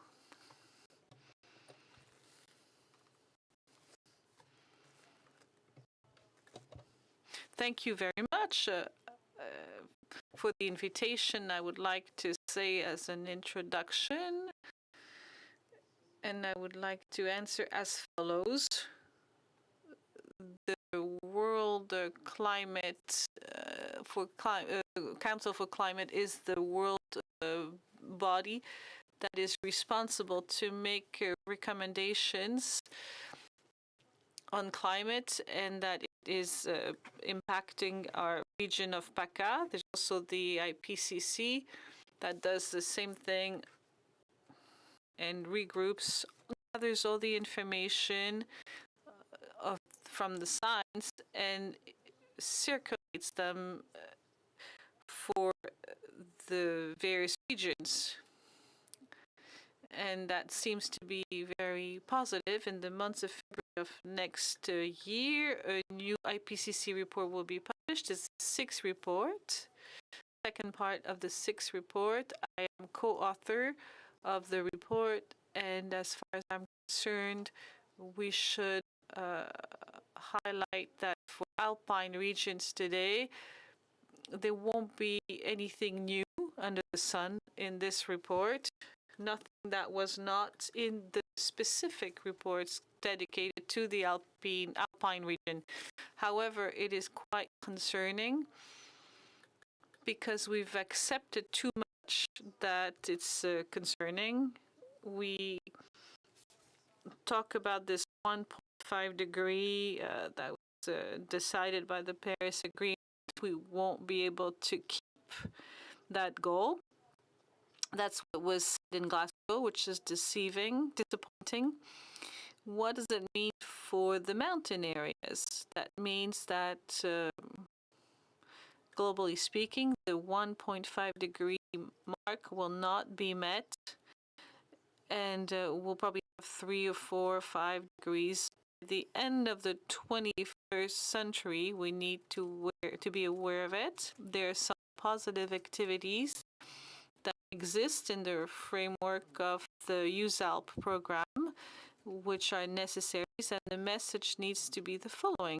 Programs, as we know them today, will not be enough, so the ecosystem can be protected in Alpine regions. We will need to have a deeper transformation in the energy sector. When you say global, you mean it impacts the whole world? What can you tell us about the specific risks for this Alpine region? The risks for the Alpine region was quite well communicated. The first point is that the glaciers, as we know them, at the end of the 21st century, we won't have them anymore. Or they'll be around at 20%, maybe less. So that's the end of glaciers as we used to know them. And already fate is sealed. They will disappear. The second factor is that the snow cap, and I have more precise information on that topic, for the ski resort, and the middle mountain, the low-level mountains, only half of the snow cover will stay. Then it's all about the stabilization. There'll be more and more landslides, and this is a phenomenon that we already observed today, and that is only going to get worse. So these are changes that are going to take place in nature, and the consequences for the environment. It seems pretty obvious. We can get into details, but I am not going to get into that now. We can plan what's happening now with nature, but if we keep at this pace, what can we do? What can we make this ski tourism more sustainable? Because it is what the type of tourism that is specific to this region. Yes, it is the question that we are asking ourselves, promoting sustainable development. When I visited the exhibit here, I stayed, it made me very humble, because when you look at the EUSALP program, we're doing a lot of things. You know, it's all very good and it's going in the right track. These are sustainable initiatives that are important and concern all sectors. I think we should probably go even further than that. I'm talking about transport, and it is sure that transport has to be decarbonated. I cannot drive any longer to an area where I'm going to go skiing. It has no point anymore, but nothing to add there. I think the message that I want to send beyond the EUSALP program, everywhere, the policy of the European community, they have to take into account the risks that are created and that we cannot control anymore. In the Alpine region, yes, their resilience is always described. It wants to be reinforced in the latest IPCC report. But it's not going to be enough to make sure that the ecosystem and the economy in the Alps is protected against climate change. And climate change has to be reduced, has to be mitigated. So we're going to go to the Tyrol region right away, where we're going to be met by Ingrid Philippe. You've talked about the waste management. Hello, and thank you for being with us. We've just heard about the question of greenhouse gas emission, and today it's a question that is key, because we are talking about the transport sector, which represents a fourth of these greenhouse gas emission. In Europe, Mr. Kramer reminded us that it doesn't make any sense to drive to go to a ski resort to ski. So what can we say about the commitments made by Europe within the Green Pact that could help this very fragile Alpine region?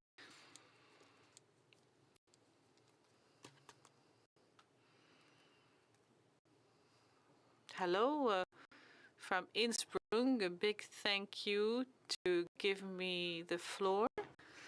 I am sorry, but I can't be with you in person regarding the transformation in the tourism sector, personal and individual mobility. A lot of things are changing as we speak, and it is necessary because our region of the Alps, looking at the good economic conditions, could serve as a model. We could be a pioneer in that field. We could be innovators and have innovative conceptions. I am very happy to see this good cooperation within EUSALP. We are together in the PACA region for the Task Force 4 for mobility, and we have put on track some good and promising projects. But another point, we're still lagging behind. It's a big challenge for all of us within the European Union. And it's on the question of making sure that the roads are free and that freight is put on a rail. Particularly on Alpine regions, it has consequences on the nature, on the infrastructures, and on the weather. So it's very important if we want to meet the goals of the Green Pact, and if we want to protect the climate, as a small region, we need to make progress on that front because we are at the heart of Europe and we make some bold decisions and be pioneers and say, external cost, particularly in sensitive areas such as the Alps. It's so difficult for all the added costs that it represents. We need to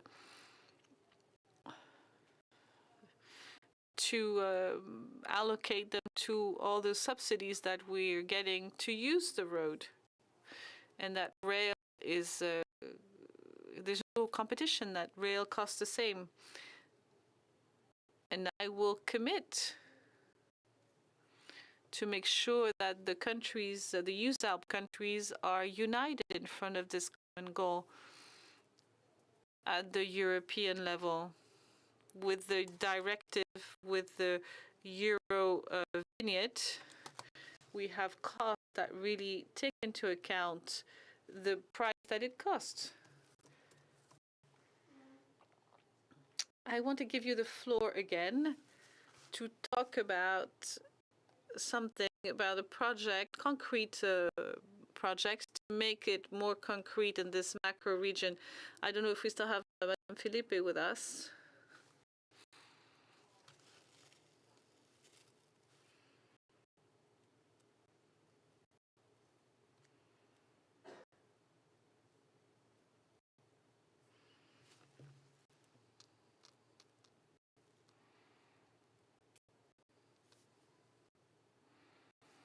Okay, sorry. It works now. I had my mic mute. Yes, Task Force 4, in the previous years, we made sure that there would be a lot of innovating projects. And now we have an assessment system that was created by us to give some labels to different projects. So if we look at the EUSALP strategy, we have projects that are model projects to improve transport in Alpine regions. For us, in the action group, it's about making sure that this pillar of decarbonization, and not to have the fossil fuels anymore and not thermal engines anymore, would win us an award for innovative projects that count on renewable sources of energy and everything that could trigger change of behaviors with the citizens. It is not enough to just replace fossil fuels by renewables. We also have to change our behavior. We have to start again, as was said before, when we travel somewhere, we take a business trip, we should not take our car. Or if we go on vacation, we should have a car sharing model and take the train. There are some very good examples in various communes in different countries, and there's some cross-border initiatives as well between regions. We managed to make sure that in the south of Tyrol, Trentino, we have a sticker for public transportation for all students.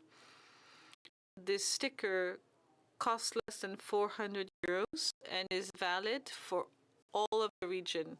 So the students can go anywhere and use all forms of public transport. So this is a good example of what we can do within EUSALP, promoting alternative forms of transport. Thank you, Madame Philippe, for your intervention and for these concrete examples. Now, I give the floor to Madame Chantal Emeou, your Vice President of the Provence-Alpes-Côte d'Azur in charge of the Mountain Plan and European Affairs. I would like to ask you first, what is the role that the region can play to embark the territories in this touristic transition that we talk about like throughout the mountain plan? I would like to talk more first about the fact that no matter what country we're talking about, our society is in complete transformation and challenging itself. To succeed in this transition that is necessary, and the climatic transition that is the emergency. In order to succeed in this transition, we must work in a coordinated manner, having several partners from the European level to a strong cooperation between the countries, and each collectivity must be responsible for the actions that they put in place on the ground. And the region Provence-Côte d'Azur has already put in place. I've been in charge of the mountain for a while. We are accelerating the actions in the region with President Renaud Muselier. Our goal is to help the territories to take part in this climate transition, in this energy transition, by making some proposals for co-financers and also by financing some concrete actions. It means that in the mountain sector, we work on the resorts, the ski resorts,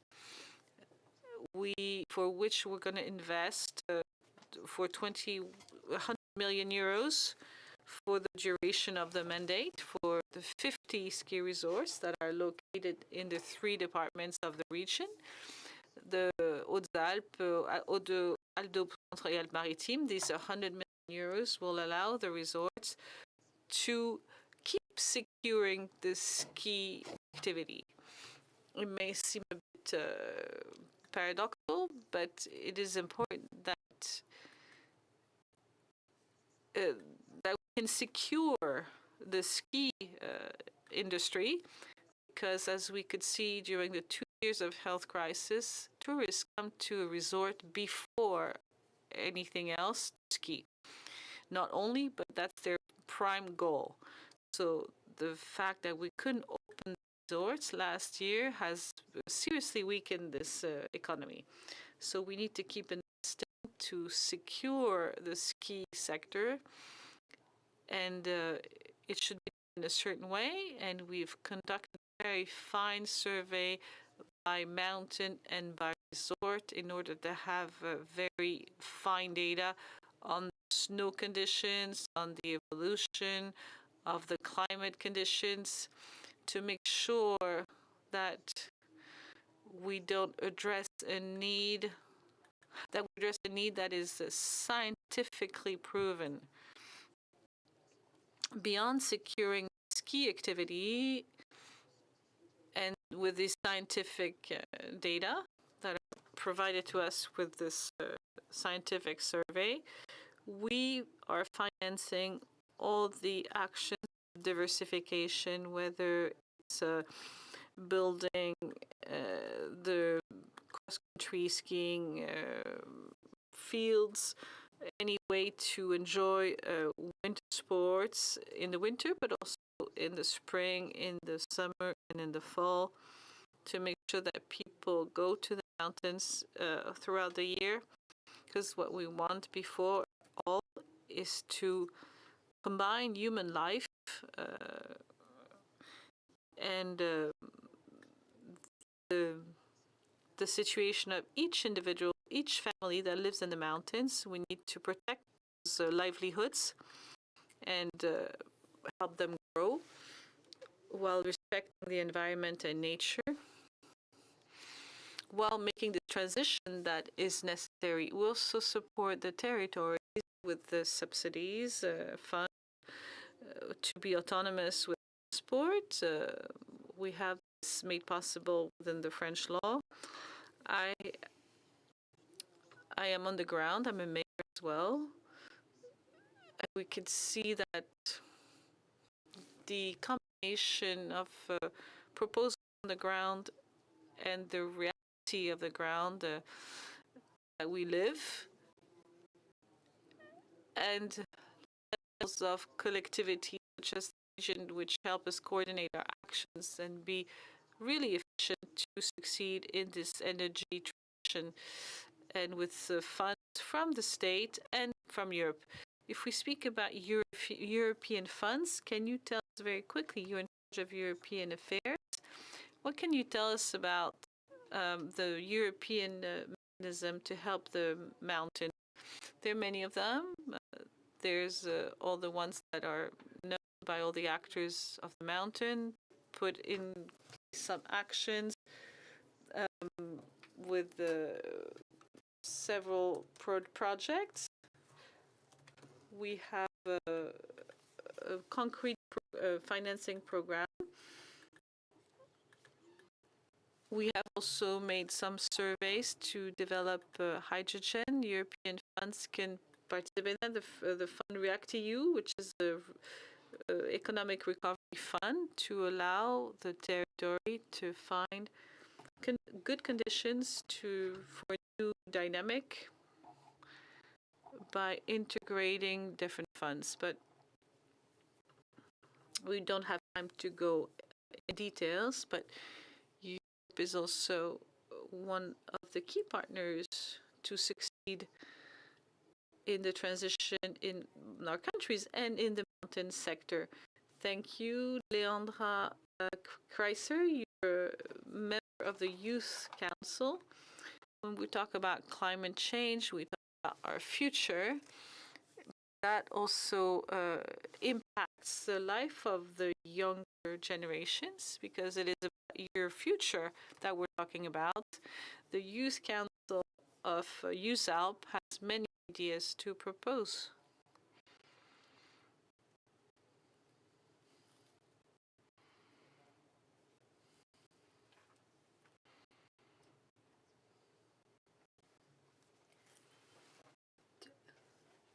I am in the mobility group, and we did a survey.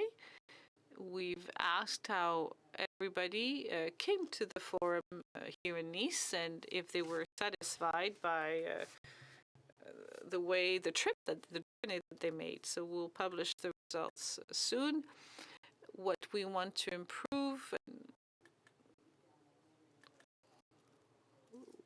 the themes that you work on. There's one that was selected in the framework of the Picture project.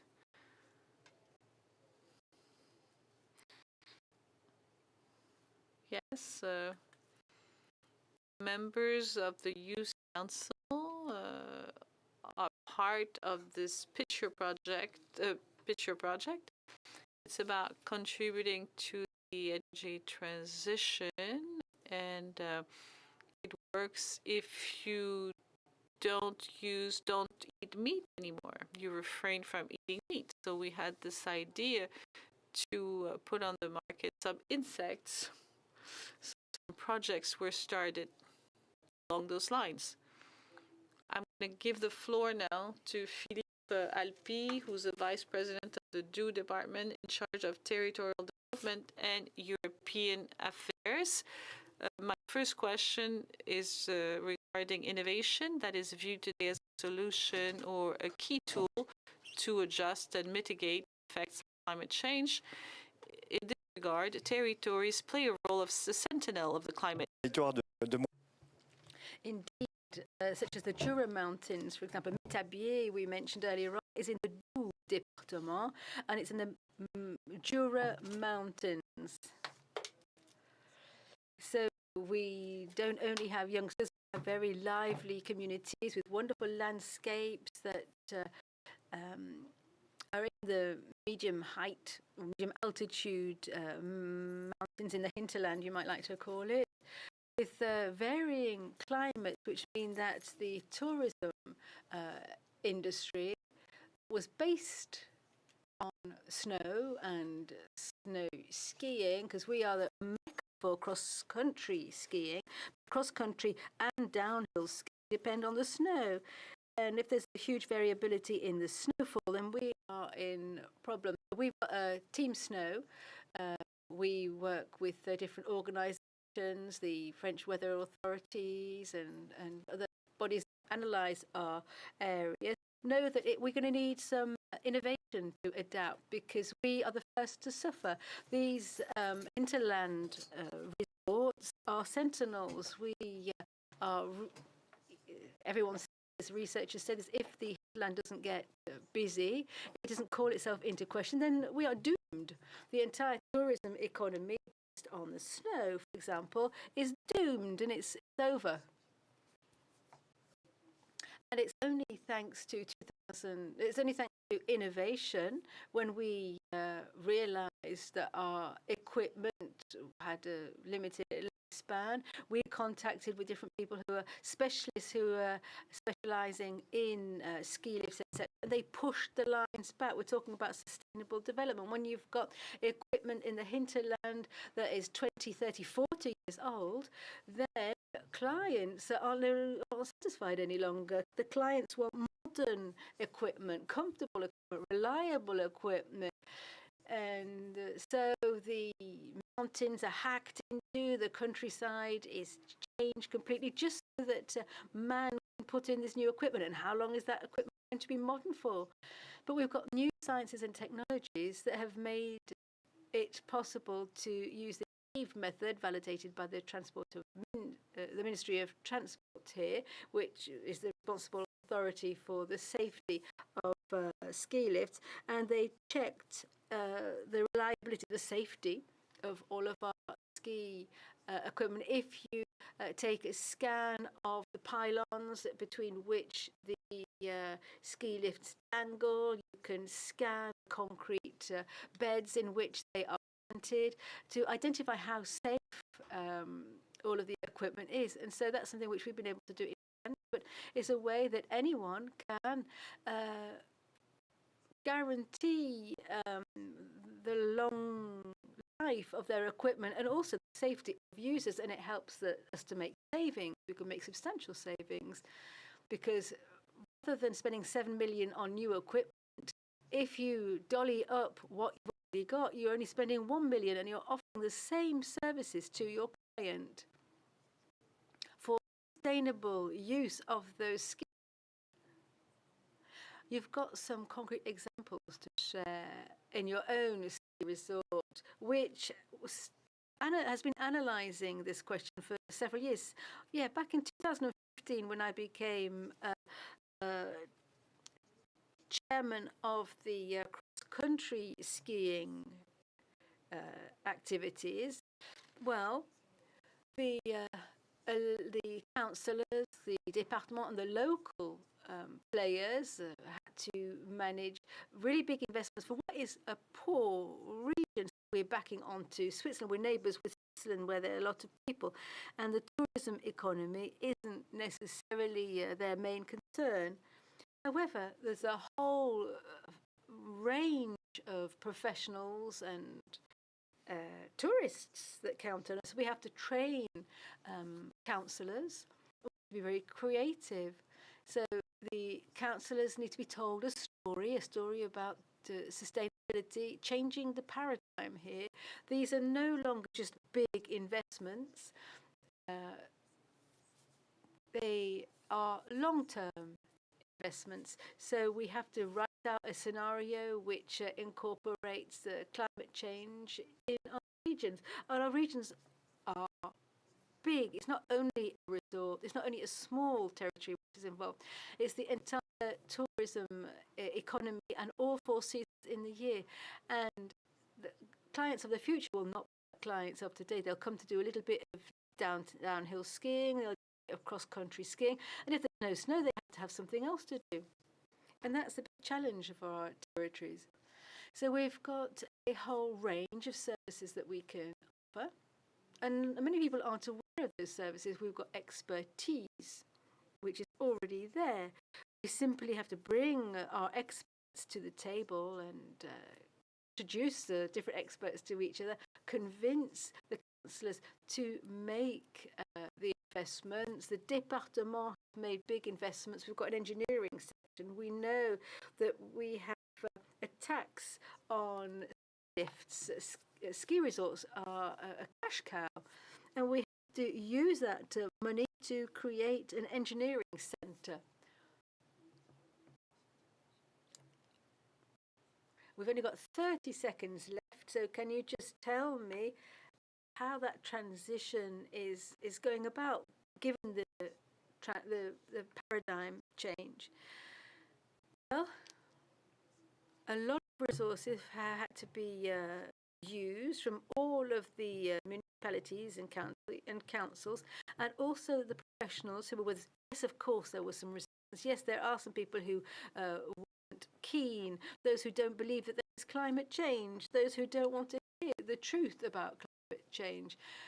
They say we've always had winters without snow and things like that. So we really have to take a political stance. The keystone is a political stance and intelligently working together. We need researchers. We have relied on the work of researchers to carry out our diagnosis, to identify what the reality is down on the ground. And once you've got your data sorted out, then you can make your decision. The story that we wanted to tell our region had to be shared with a maximum number of people so that it would take on some meaning. And that really is at the very heart. And we had our EUSALP event, which took place in our village, and it meant that Europe came to us, and it gave us a whole different perspective on sharing the mountain and climate transition. So we must share things well beyond our own small regions. Thank you very much. And that leads me on quite nicely to the next subject. We've got Habfast, who's with us, who is a city councillor in the city of Grenoble. He's in charge of Europe, mountains and architectural heritage. I think this question of getting everybody on board, including the citizens, is something which speaks to you. In Grenoble, you're in a region with its specific characteristics and has to cope with CO2 emissions. Many efforts must be deployed. Yes, indeed. I heard German being spoken earlier on. Perhaps I can speak in German as well. I was born in Germany, but I live in Grenoble today. But it is a green capital, and Grenoble is going to try and speed up that suspicion that we've heard about. We today cannot imagine what change is required to combat or to get the better of the impact of climate change. In Grenoble, we've got our green capital, and that means that we can move forward quickly. It means that we have been able to get on board the metropolis, the département and the state. And it means that we have got an alignment of planets throughout Grenoble, and we can move forward more quickly because it's in these big urban centres, in these valleys, that we encounter all the CO2 in the Alps. But the important thing is for cities to act, to create their climate plans, to find solutions to combat this pollution, and they have to include the mountains in their initiatives, and that will enable the mountains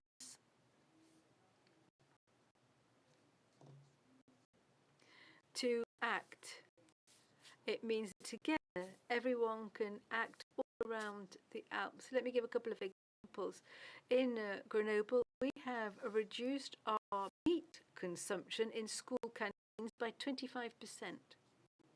That's 11,000 meals per day.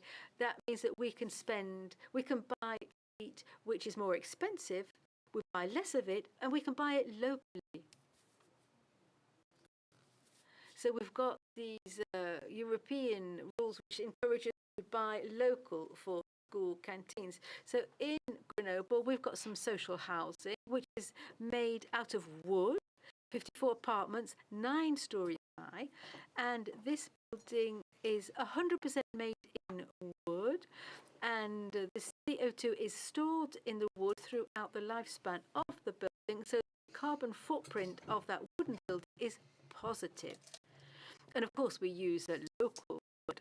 So when we're talking about a transition, yes, we have to carry it out in cities, but you have to work with the mountains around you as well. All of the different resorts can't act on their own. Yes, the mountains with their villages and all of their resorts, they won't be able to act on their own. So is cooperation the key to success? And are we managing to cooperate? Cooperation is the key, whether it's at the level of the metropolis or the département or the state. Yes, cooperation is the key. We have to work together. We have to stop thinking about globalization and start thinking about local solutions. But another pillar which is really important is youngsters. In Grenoble, we want to change the way youngsters see our mountains. Most of our youngsters never go to the mountains. Either the parents haven't taken them. They would take them when they were younger. They haven't got that mountain culture. In Grenoble, everybody can go skiing, but there's cross-country skiing as well. There's also snowshoe hiking as well. And in the summer, in the spring, we can use the mountain, and it's farming, it's forestry, it's tradition. If we can't convince our youngsters in the towns to go out into the mountains, well, because mountains can't only be resumed in skiing. There's more there. Youngsters have to be taken to the mountains, and we do a lot with our youngsters to combat climate change. Thank you very much. Thank you, everybody, for participating in this panel debate. Yep, there are unique features in our region which make it very fragile. However, the good thing is that we realize that thanks to cooperation, we will be all right. So thank you very much. Now I'm going to invite the participants in our second panel to come to the front. So I would like Luca Giuppini, who's a researcher at Unimont, University of Milan, Matteo Manati, who's Councillor for Environment, Energy, Innovation and Research in the Piedmont region. We've got Fabrice Pancook, who we're all familiar with now. He's Regional Councillor in charge of mountains and valleys at the Auvergne-Rhône-Alpes region. We've got Sophie Kircher with us by video, Vice President of the Regional Parliament in Tyrol. We have Stefano Trapelletti, EUSALP Youth Council member, and we have Miro Christan, who is Vice President of CIPRA International.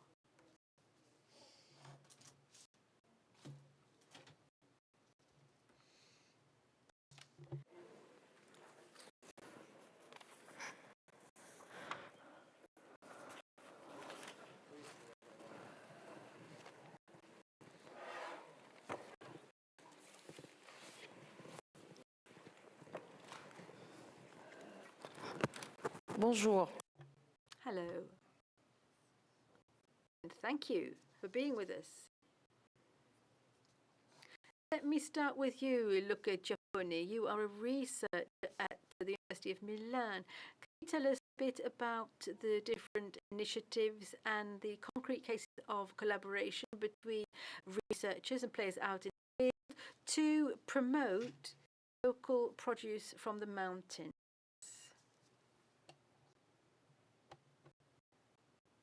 Thank you very much. Thank you, everybody. Yes, I am Luca Pone. I'm a botanist, in fact, at Milan University, and I am involved in studying and promoting different plants that can be used in the food industry. So the Alps are very rich in all kinds of crops and plants, traditional blooms that are not really studied. They could be huge resources for the future. For them to become resources, well, we have to go out and find them, we have to seek them out, and very often farmers, agricultural workers may know about them,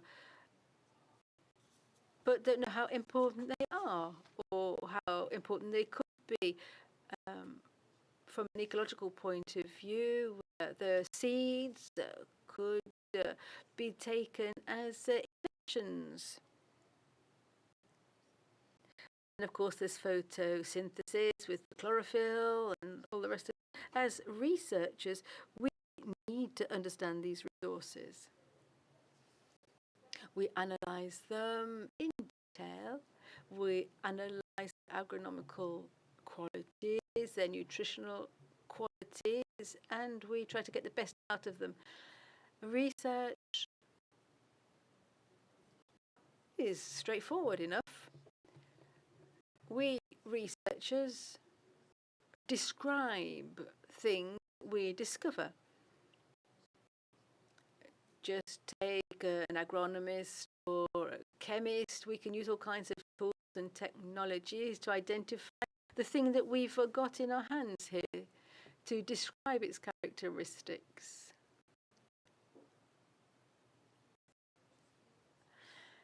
However, the topic in hand is a bit more complicated. We've got the processors, the researchers, the farmers, everyone who's linked to the agri-food industry, restaurant owners, all the way to politicians.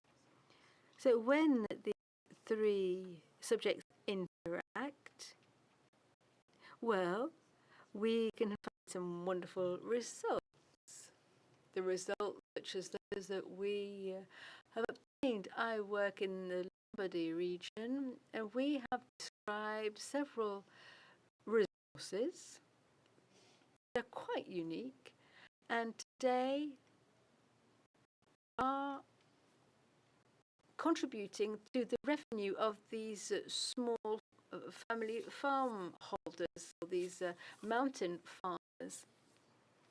And we think that good quality food and the homogeneity of the food that we can find in the Alps, well, these products are values in nutritional terms, but also for the tourism and good for the economy. So, could promoting these things be a way of combating the desertification in the mountain? Of course. I've heard on several occasions today people talking about winter tourism. The mountain is not only for the winter time. Before winter tourism was created, there were other resources that were used, such as agri-food resources. But people don't really talk about this very much. But over the past couple of decades, over the past century, in fact, in the world, and in the Alps as well, we have lost 70–75%, according to the FAO, of our local food resources. That means we're talking about seeds, etc. We've lost about 75% of all the seeds that we used to have.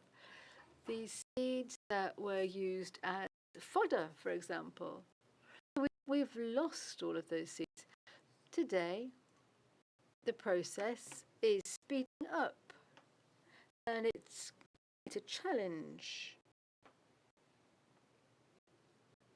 to combat this, to try and study and really showcase these resources. Thank you very much. I'm now going to hand the floor to Matteo Manatti, who is Council of the Environment, Energy and Innovation and Research in the Piedmont region. And you are going to talk to us about the involvement of local players and particularly young representatives who are stimulating innovation and the digital industry today to rise to all of these challenges that we've been talking about. Thank you. Yes, I want to seize this opportunity, given that I represent the citizens in Piedmont, 4.5 million inhabitants. Today we've been talking about that friendship between us neighbours.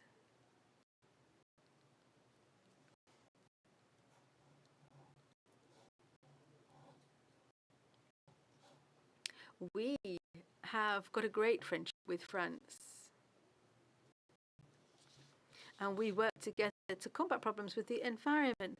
There is, of course, this health pandemic as well. There's a climate issue, of course. And even in this month, or even more so in the summer, we can see drought in the mountains. We've been able to see that we have reached levels we would never imagine. There's a chance that we'll be lacking drinking water. And so sometimes there'll be violent rain that falls, and then we have the glaciers which are melting. So we are the second region in Italy in terms of size, number of communes. It's difficult to coordinate so many communes. After several years, we have just proven this. We have got a plan to protect the water and a regional energy plan as well. Nothing had been planned for fuel and climate change. However, very quickly, we updated our plan. We worked on those points. Otherwise, it would be very difficult to take the necessary decisions and pass them on to associations. So the fact that we are here today talking about these issues is in itself something quite important. Several years ago, we never even talked about these issues. But even in a small commune, it used to be very rare to talk about environmental problems as we do today. I'm just referring to about 10 years ago. The environmental department would take care of sewerage, for example, would take care of pollution.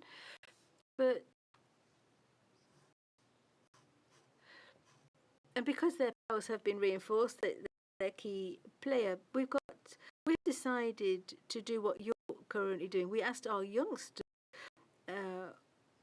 what they felt about the future, and so we managed to get a sketch of how youngsters see the mountain and what they like to see in their regions. Youngsters want to have a sustainable, responsible development. They're very conscious about the future and the scarcity of resources. We have seen that other representatives of Lombardy have said that we can do quite a lot, but we can do quite a lot alone. But if we act together, we can do so much more.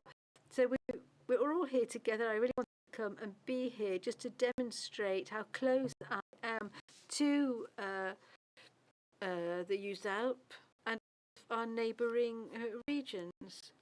So a lot of youngsters are ecological natives. They're 18 years old, for example. They know all about environment change. They know what these problems are. They want to invest in new technologies, in technological transfer, in the use of new biofuels and hydrogen. So I'm delighted that EUSALP has anticipated those evolutions. We've talked about them quite a lot today. But there are many other solutions. With our school in Turin, we are working with the Institute of Innovation in Italy to work on hydrogen technologies. Hydrogen, by capturing CO2, means that we can make synthetic methane, but the technology does exist. It's the costs which change to get hold of it. So if you imagine this huge cumbersome elephant plodding around for years and years trying to convince countries to make these changes and to invest, this big plodding elephant is starting to get some good results now. So the problem is time. We never have time. 2030 is our first deadline date. But it's too late now. We should have achieved this earlier, and so the youngsters are asking us to speed up research and innovation, to have the same services, the same qualities that we have today with zero impact. So we can do this working at airports, for example, or road systems, to try and open up these zones which are cut off, such as mountains. So if people are buying a house, we have determined amounts to encourage the purchase of houses in the mountains. Thank you very much. Yes, talking about time, let's try and catch up some of this time. Mr. Pencook, I'm going to hand you the floor. Let me just remind everybody, you're a regional councillor in charge of mountains at the Auvergne-Alpes region.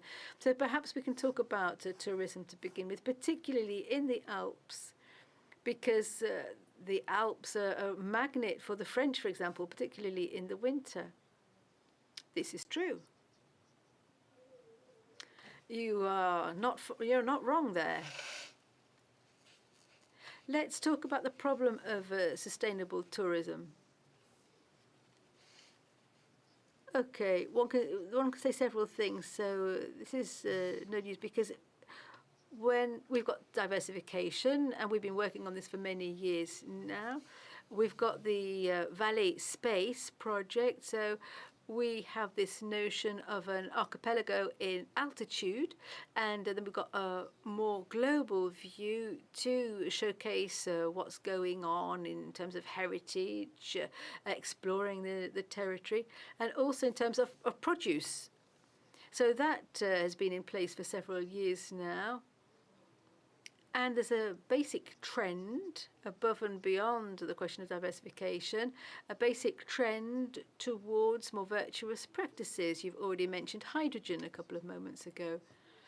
And if you're up in the mountains, you've got your snowplows there. We could perhaps identify how those vehicles could be powered by hydrogen, for example. The question of transport is also interesting.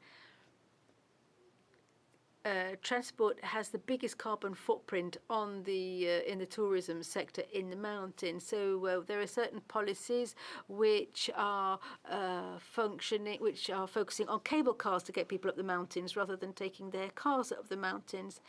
And so it's very satisfying, because we have got an endurance record, 2,300 meters altitude, a car running on hydrogen for several hours. So every day we are making great steps. So there are elements of diversification, transition, new practices, and transport and mobility are important. There's also the question of the way in which we construct. We know that the climate and resilience law will mean that we cannot do any more soil sealing, and so we are preparing the land which will be more durable in the future. So we've got wood, and other elements that come from this region, they can play a role in transition, can't they? Yes, indeed, and we are working along those lines. For wood, we've made a lot of progress, particularly with labels. But there still remains a lot to be done. There's a wood from the Alps label, which has been created and launched, and the wood from the Alps has several factors. It comes from biodiversity, for example. We've got carbon storage. It's a carbon sink, if you like. We have employment as well, thanks to wood. So the wood industry will generate a lot of employment. Okay, we've got a couple of seconds left. We've got a little bit of time left. So what about cooperation in that region, between the regions, between the states? We've already evoked this cooperation between local authorities and citizens and research and innovation. It's something that is being built. The approach that was conducted with the conference on transition was about to bridge all the actors, whether they're the elected bodies or the civil society. We do more and more of those because it's now clear that the way that we are going to build the territories of tomorrow is not just in the hands of the decision makers, and to be able to get as many stakeholders on board as possible from the civil society is very important.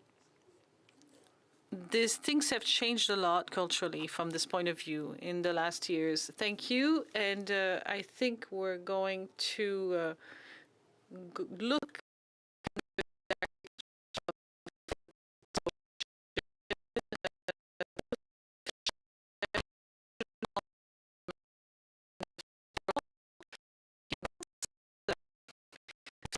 since this morning. The challenges that we face are common to all the countries and territories of EUSALP.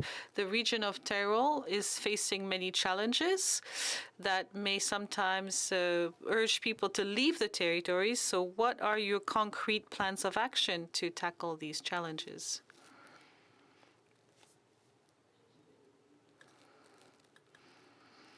Hello. From Innsbruck in Tyrol, young people today are facing major challenges, and the pandemic has turned things upside down. So it is very important that we create good conditions for youngsters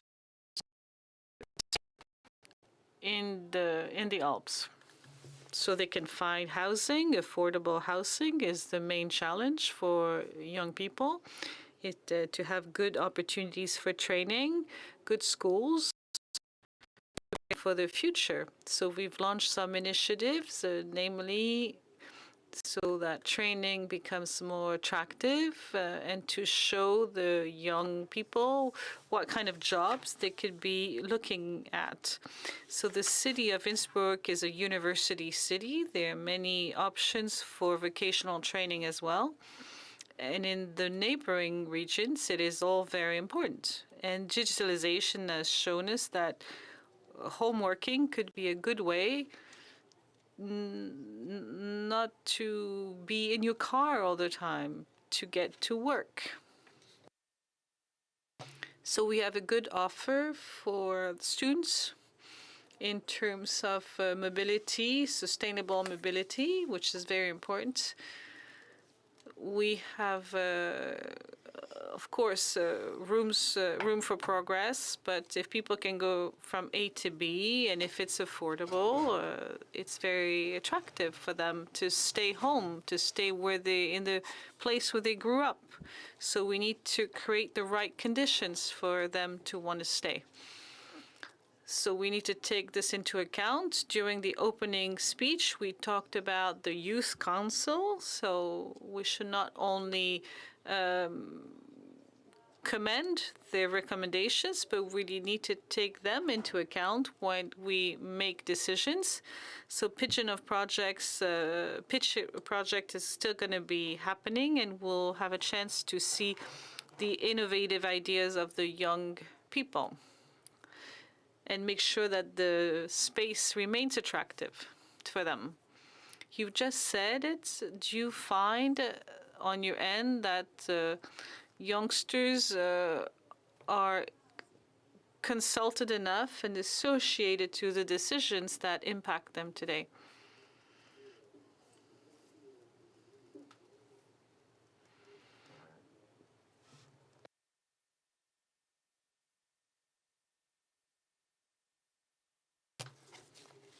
Can you hear me?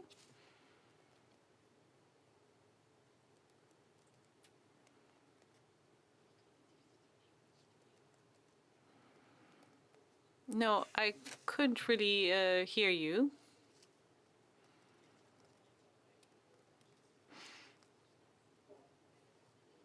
You talked about youngsters who are impacted by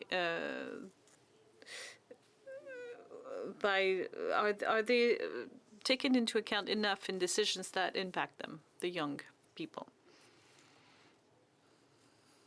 Yes. I think that the Youth Council is a first milestone that goes in the right direction. It has to be a long-term project, and that we integrate young people everywhere, that they are present everywhere when there are negotiations around a table, and when there are projects in which they can participate. I am convinced that we still have progress to make sure that the young people are initiators of new ideas. We need new ideas in order to deal with climate change. Thank you, and I'm going to give the floor to Stefano Trapletti, who's a member of the Youth Council of EUSALP. We talked about the participation of the youth in the decision making. You are part of the EUSALP Youth Council. What are today's the difficulty that the young people face in this Alpine region? Hello. Young people today have a major difficulty in mountain life and mountain villages. The problems are numerous: digitalization, mobility, infrastructures that are not good enough, particularly in the mountains. I am part of the theme group 1 that is in charge of economic development for the project led by EUSALP. Today we heard a lot about mountains and economic resources, ski. But mountain is not only about ski. There are many villages which are dying because the households, the young people, leave the mountains for the cities. It's a fact, and it's a problem that we need to fix. The solution that we could adopt would be to try to bring life back into those territories without investing anywhere, but investing carefully the resource that we have at hand to support the projects that youngsters want to carry out on their territory. The young generations are a bit more crazy than the older generations in terms of passion. If they're passionate about something, they may still want to live in the mountain areas. So if we could find jobs to the young people in those mountain areas, it would be easier to keep the families on the spot and they could also enjoy the resources that the mountains have to provide. We talked about food and restaurants like wood. But we need to leave some space to the younger generation to make sure that they have the right training so they can stay in the territory. We could do a lot with that. We have to act fast. If we let them go, those who still live in the mountains, it will be very hard to get them back. Let's talk about these regions being left by young people. You may have concrete examples of actions in the north of Italy, solutions that were found to deal with this issue. It'd be a bit too long if I should be telling you our history. It's 6 years of history, so I'm trying to be brief. The local administration backed a project from young people, a very important project, which received 10 million euros on themes, the environment, the mountain. It's a project made by youth, young people, and that was supported by local national authorities. This project was then put together. It's a 10 million euro project, among which 5 are at the level of the territory. So we try to capitalize on the resources that were lost, such as a abandoned mine, a territory that was lost is brought back to life. So we try to give an economic development to this territory with use. The institutions, I now want to give the floor to Mr. Miro Christian, Vice President of CIPRA International. Let's get back to the question of innovation. For you, you said that the rural territories and urban territories all have an identity, but are also safeguarding the Alpine identity. If we talk about these smart villages, you say that we could have good results with that, but we have to be careful also that it doesn't tone down the identity of the territories.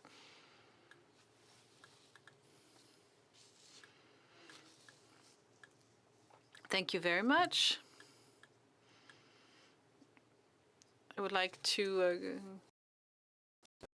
in Slovenia. We've wondered what are the 2 words that I'd like to say. First of all, respect is the first one, and second is responsibility. When we talk about the relationship between villages and cities, these are the 2 words that come to mind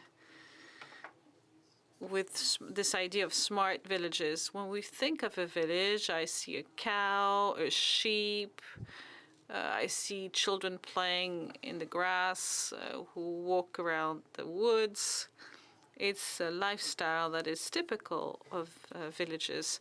If you talk about a smart village, you have to integrate the elements that improve the key elements of life in the village.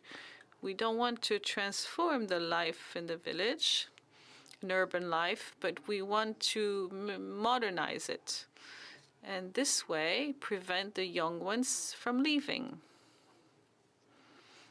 So smart villages are necessary also to modernize tourism.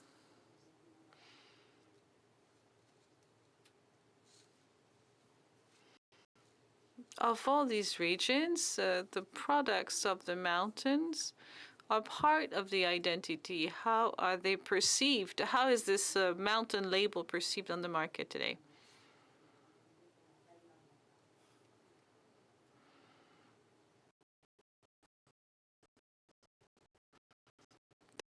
products, the domestic products, are those that the clients must buy. Everybody believes that the neighbor or the next door farmer is trustworthy. There's some labels that people trust or not. There's some labels that you're protected. For example, all the products from the mountain that are put at the same level, doesn't matter if they're produced at 2,000 meters above sea level or 600 meters altitude. I want to give you an example of Slovenia. My colleagues talked about tourism.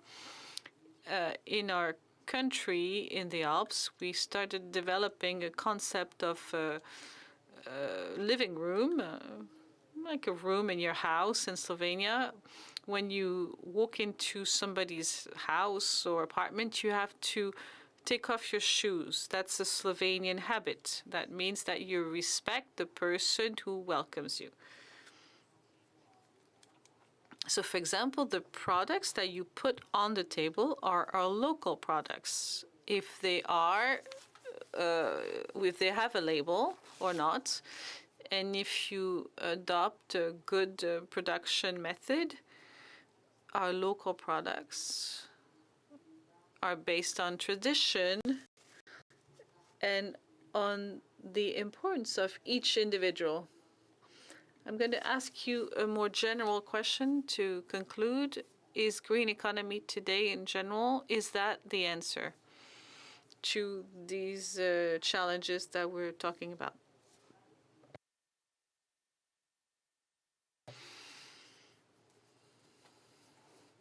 I would like to say yes, but it's not that easy. Green economy is a large phenomenon that includes tourism, agriculture. We tend to forget that industry is part of economy in the Alpine region.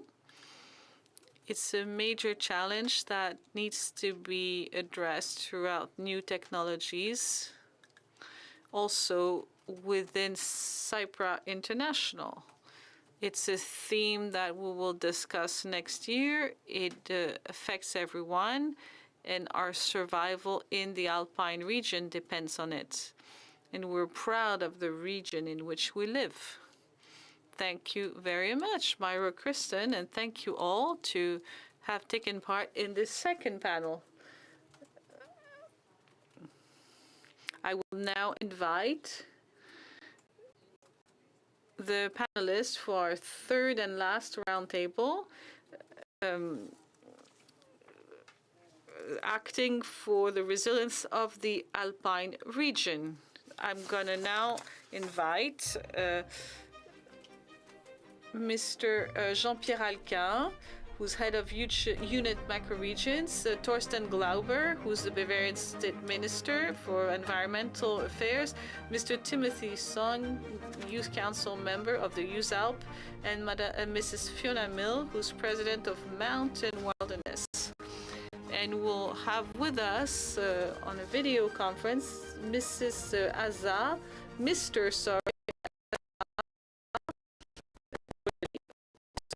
of the territory of Slovenia, and Dominique Gerald, head of project for the Ministry of Defense.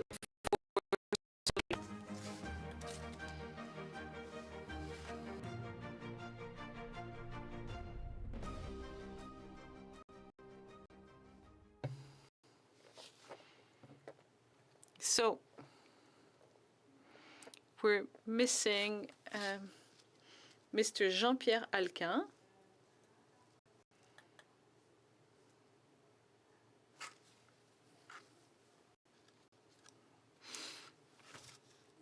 Thank you. Thank you very much. Jean-Pierre Alpine, we will start with you. You are head of the unit for macro resilience is the we are facing the challenges of climate change. We saw their impact throughout the afternoon. When we cannot prevent a crisis, what can we say about that? regarding the impact of climate change and the resilience of the Alpine region in face of that. Hello and good afternoon to all. Thank you for inviting me at this panel. The idea of resilience, to make sure that the population that are exposed to risk, the risk has to be identified, and we have to make sure that they can face the risk if it becomes real and that they suffer as little as possible from it. Different measures can prevent the risk to become real, or to, if it becomes real, to have anticipated to minimize its consequences. In general, in resilience, there are two major parts. The first part is to identify the risk that we have been exposed to and to see what are the deep causes that we can work on. If we look at the Alpine region, there are some things that we can have an impact on. The terrain and or the strategy reducing greenhouse gas emissions, but we cannot hope to have a major impact on the evolution of the climate. In resilience, there is always a very important factor, is that it is multi-sector. We're going to touch upon several policies, and that's what makes its complexity. The risk sometimes takes shape in one sector, but you have to bring actors from other sectors of the economy to intervene. So it definitely requires a multi-sector approach. So all these macro-regional strategies are multi-sectorial and have to be combined to see how we can work on the deep causes of risk. If we talk about multi-sectoral answers, I want you to tell us about the Green Pact, because it brings an answer that is across all sectors. The Green Pact is an initiative of the European Union launched by the Commission, headed by the President Ursula von der Leyen, aiming in a very simple way at making sure that our impact on the environment is aligned with what the ecosystem can bring us on the local level or on the global level in terms of greenhouse emission. So one of the key initiatives is the reduction of the greenhouse gas by 2050 and to have a carbon neutral continent by 2050 as well. But there are many more measures aiming at protecting biodiversity and the water resources. Thank you. We're going to stay on this theme of the environment, and we're going to listen to the message that has been recorded by Thorsten Glauber, who's the Bavarian state minister. Freundinnen und Freunde aus der Alpenregion, liebe from the region of the Alps, dear participants in this forum, dear ladies and gentlemen, first a good thank you to the French presidency. It was a difficult year, difficult times due to the pandemic, so this is why we thank you for having organized this forum. This invitation for Roundtable, unfortunately, due to the COVID, can only be done by video. The motto of this panel is close to my heart. It's for us a region, resilient Alpine region, and the EUSALP can achieve that, and we should all commit to that so we can contribute to the Green Pact and contrip to this major goal in a substantial manner. It is about Europe and the reality of life that will exist here for the future generations. So This is what we're talking about in our capacity of acting for Europe in the future, managing the risks.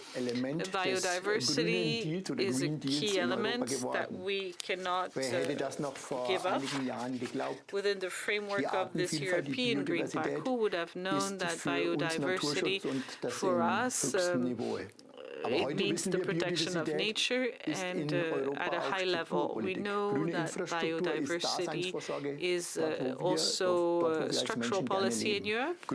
So it is about making sure that we can live where we like to live, where we are used to living.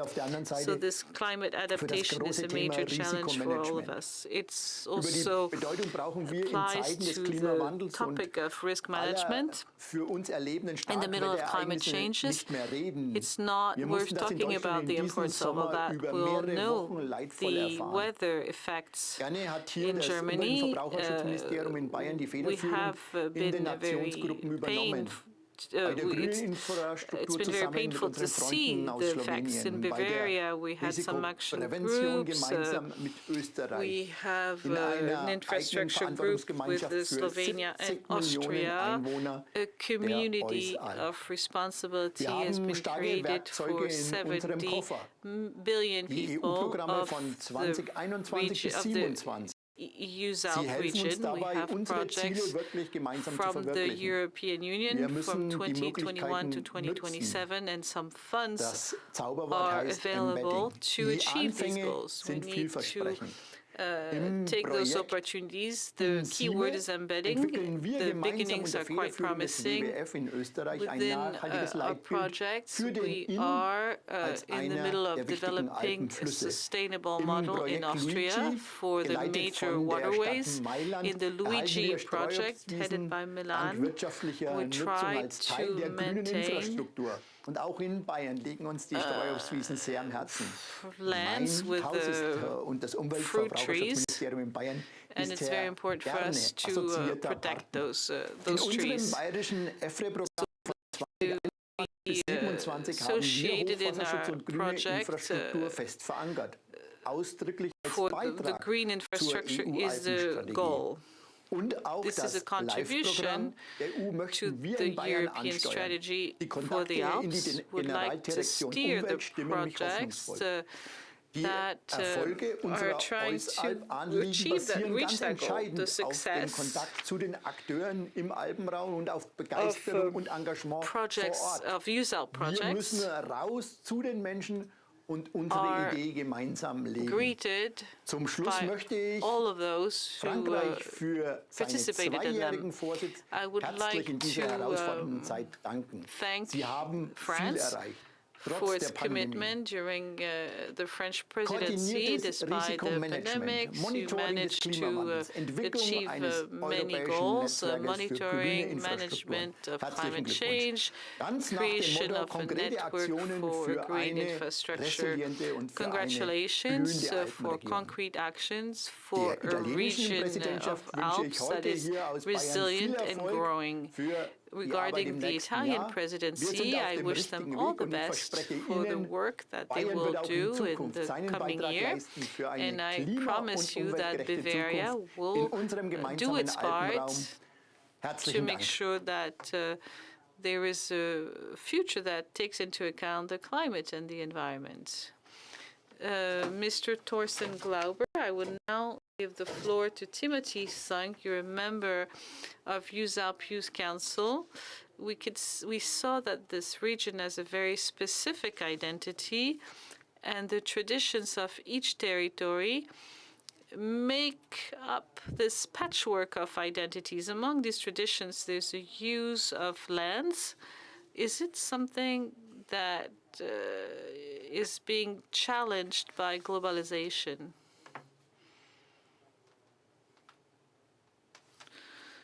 So globalization plays a big role in everywhere today in the world, and the Alps is not immune from that. And the Alps has, as Isa said, a patchwork of many different identities.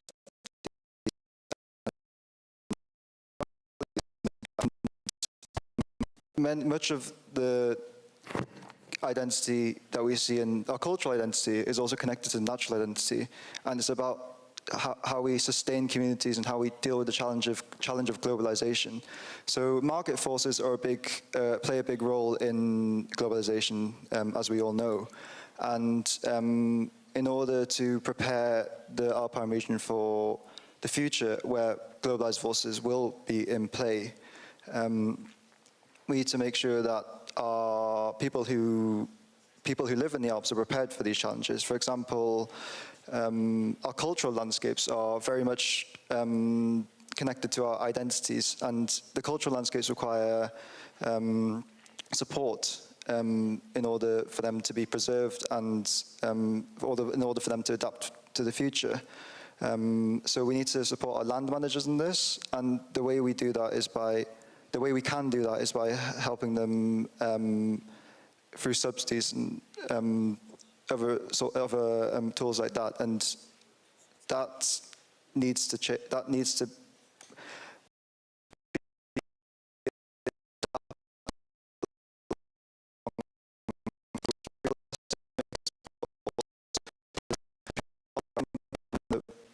of our generations in order to make sure that we can take the Alpine region forward to future challenges. Alors, justement, So talking about identities, we talk a lot about the ski tourism. That is one part of the Alpine identity. Today, when we talk about sustainable tourism, do you seem to say that getting out of any activity linked to snow would be an option? For today, the key for winter tourism and for tourism in general is to promote the concept of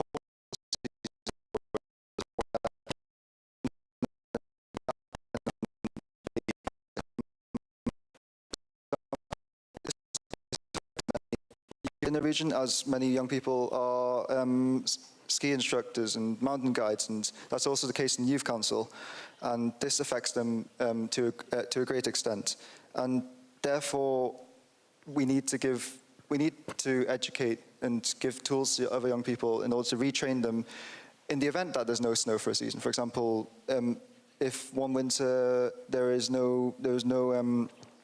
lack of snow, then maybe tourists will come for a hiking holiday in the colder season, and that in some parts of the Alps is already happening. I've heard of projects and concepts in Jura in France where they're already planning for a lack of snow due to climate change, and this adaptation will allow them to promote other forms of tourism and promote other activities that will also attract tourists and maybe make tourism sustainable throughout the whole year, as opposed to certain high seasons and low seasons. So while these low mountain areas are adapting at the moment, the high mountain areas may need to follow soon due to climate change. So it's a good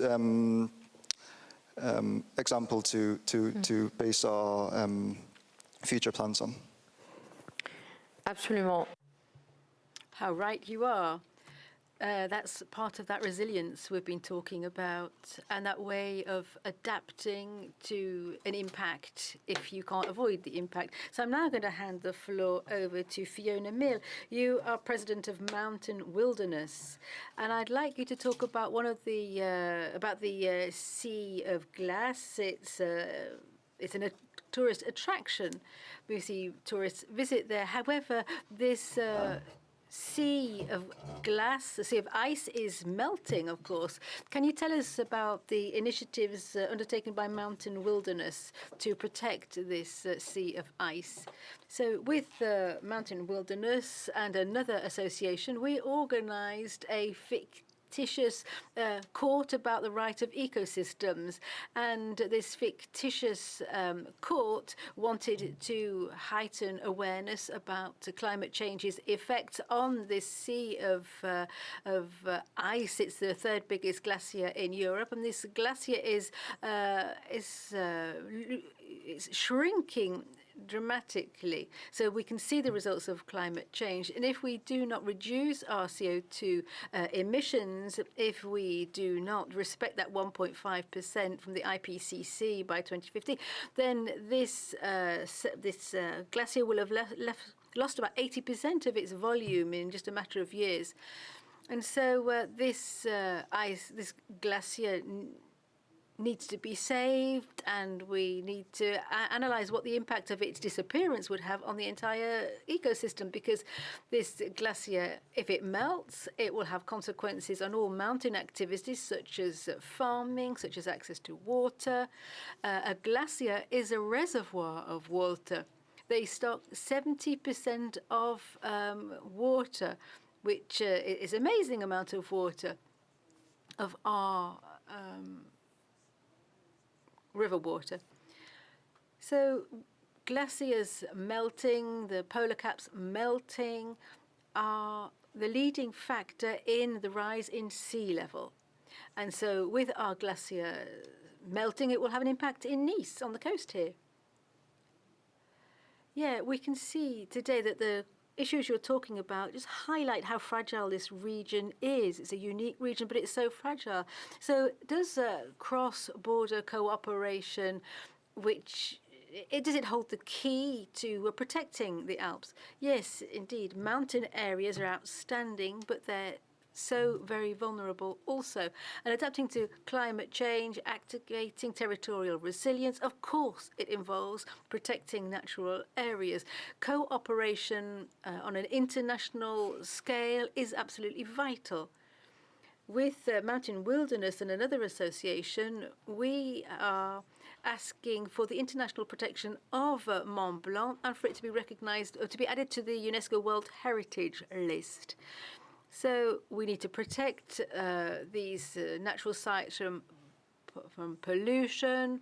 We've talked about transport and its pollution. What about noise as well, with helicopters and planes flying over the mountains, and also spatial planning? There has been a lot of talk about transition for tourism. So we co-organized a conference on the tourism transition with another association within the framework of EUSALP, and it's important to the protection of mountain areas was at the very heart of all of those debates. That conference involved 34 territories which came together to talk about the future of their economy, their tourism, and the place where they live.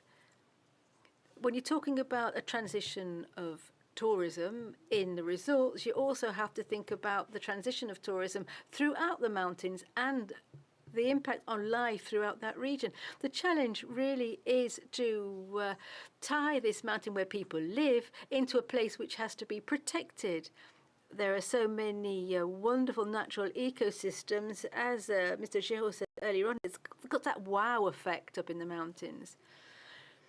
So Mountain Wilderness, whom you represent today, organized a meeting, a conference on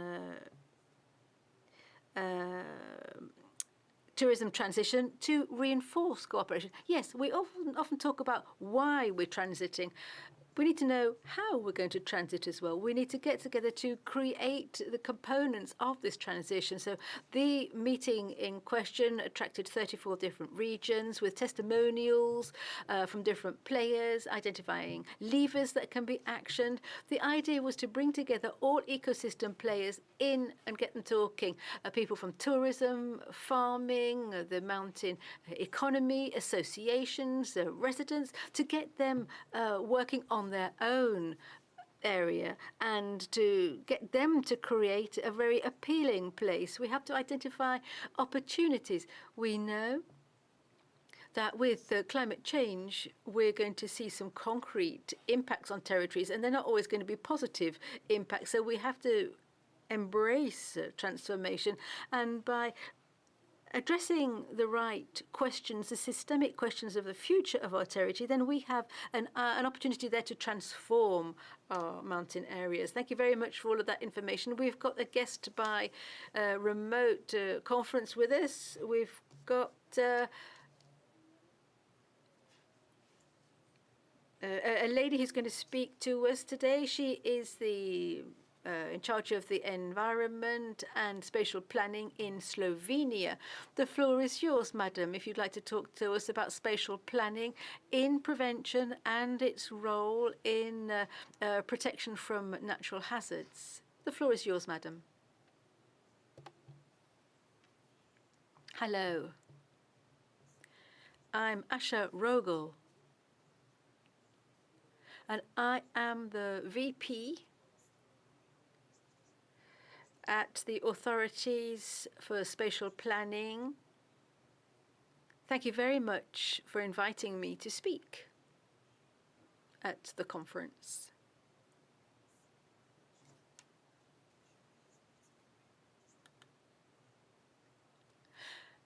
Above all, I would like to talk about one thing in particular, something which was mentioned at the very beginning of this round table. For us, it really is important to strive towards resilience. Spatial planning is so very important in guaranteeing resilience because when you're planning your area, you need to harmonize the different interests so that you can guarantee that you are creating a top quality place for people to live, whilst at the same time making sure that the area and the inhabitants themselves can face up to rapid change. In Slovenia, in terms of spatial planning, we are trying to use all systems to guarantee at all levels that we have the measures, the tools in place to guarantee the resilience of our areas. In our spatial development plans, we have highlighted the importance of resilience in towns and cities, and the importance of town planning programs. We try to adapt spatial planning measures in order to guarantee resilience in our towns and cities. One thing we hear often is solutions based in nature.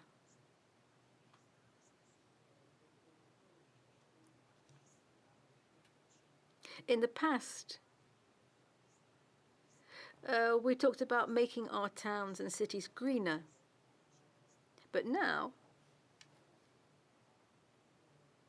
the fact of planting trees in towns and cities, yes, it means that our towns and cities are more resilient. Under the Slovenian presidency of the European Union, we promoted nature-based solutions as being one of the best solutions. And we worked on this in collaboration with other European partners, of course. We prepared the European agenda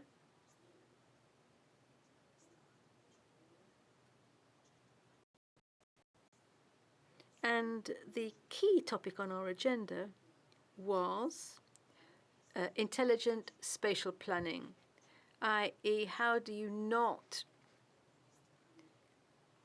decrease the areas that have greenery on them. We talked a lot about different solutions, different nature-based solutions.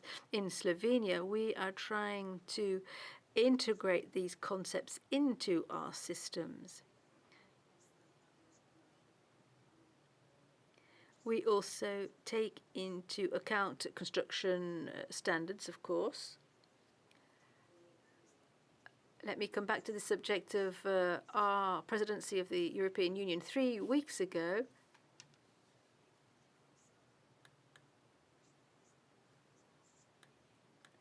When the town planning or the spatial planning ministers got together, they arrived at an agreement, the Ljubljana agreement. They're talking about the urban agenda for the European Union, and that agreement is really important because it highlights the importance of small and medium towns and cities.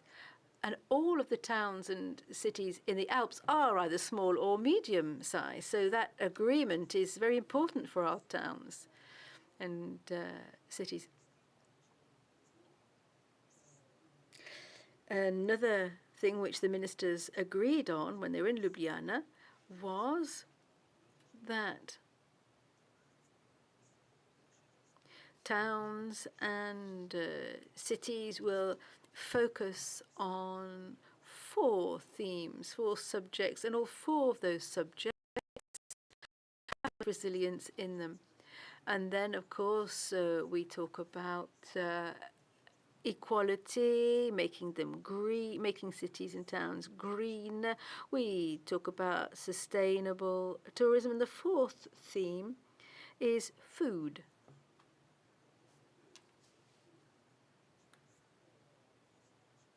So I don't want to take any more of your time. So that's all I wanted to say. Thank you very much for listening. Well, thank you very much. I'm going to hand the floor to Milena Drobnik.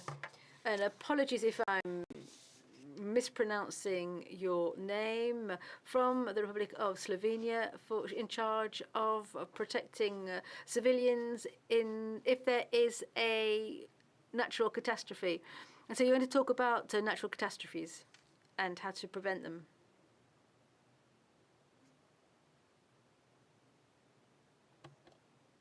Thank you very much for giving me the floor. I am in charge of civilian protection, yes, and natural catastrophes fall under my remit. So our round table is all about acting for resilience, and one of the keys to adapting to climate change is controlling natural hazard risks. It's the group number 8 which is working on this. So what hazards are we talking about? What are the risks in the Alps in light of climate change? Well, there are more floods. The floods are more catastrophic. Floods can be due to glaciers melting. The second hazard is avalanche.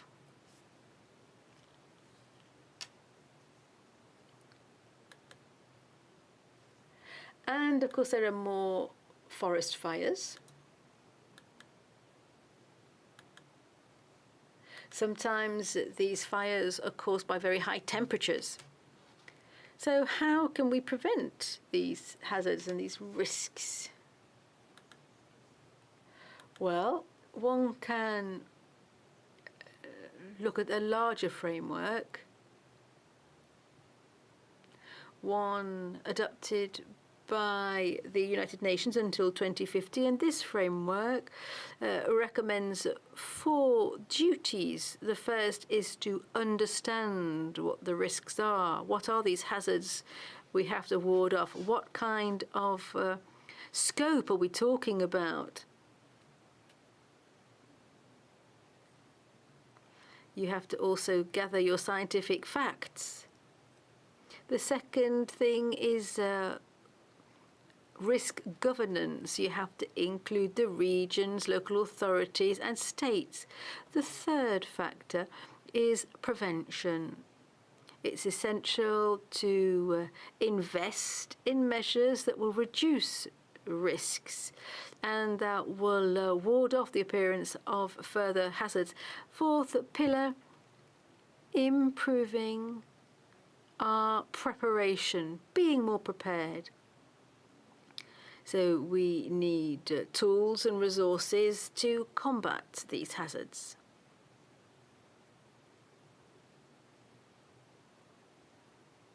So we try to build back better. We try to adopt that concept to reduce risks.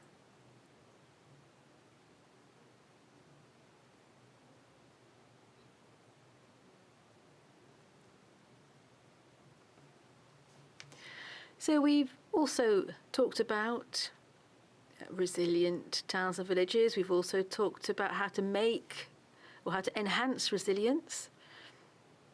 In Slovenia, we have labels or certificates, if you like, which can be awarded. They've been awarded to 3 towns. One town called Karbik has got its increased resilience label. And I hope that other towns and cities that have not yet joined the campaign to do so and to take advantage of this opportunity to ward off the natural risks that threaten them.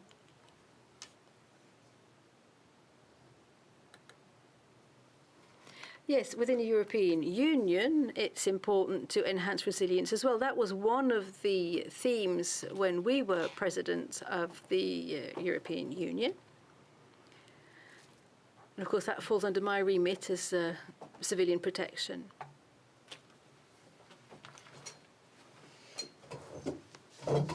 We adopted some objectives at European level to make our country more resilient.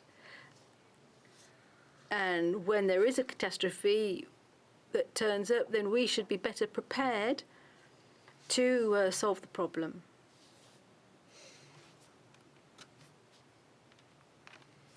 So what kind of capacity do we have, one might wonder, to react when there is a catastrophe?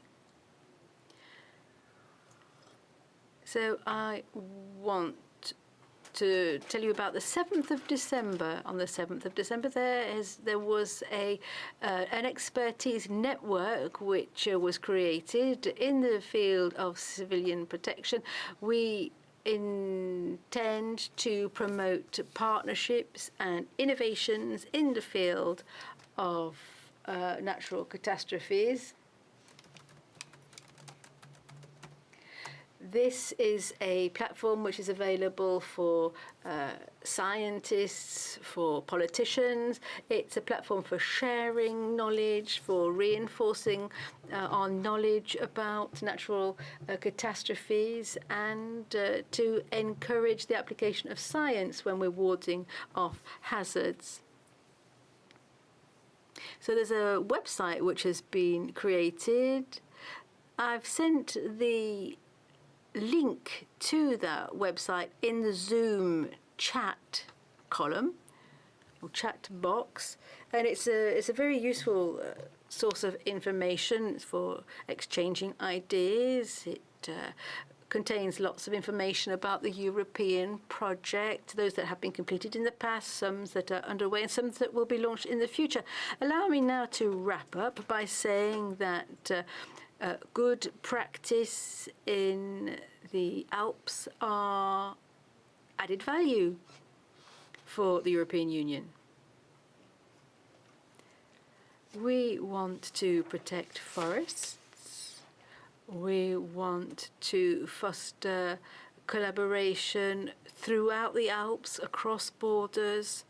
And I would like to thank you very much for listening. Thank you very much. Yes, thank you to all of the speakers in this panel, for this final panel of the day. Thank you very much for taking part. We've talked a lot about youngsters today. And so now we are going to hand the floor to some youngsters for the following section. We've got a section devoted completely to youngsters. We're moving on to Pitch Your Project. We can start that right now. I'm going to hand the floor to Louisa. And thank you, everybody, for your participation.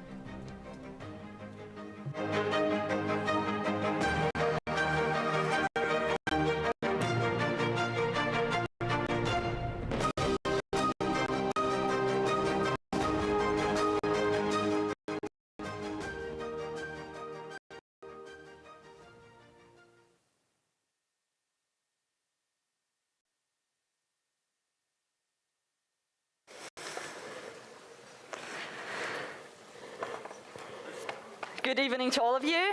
I welcome you very warmly to this year's final of the Pitch Your project.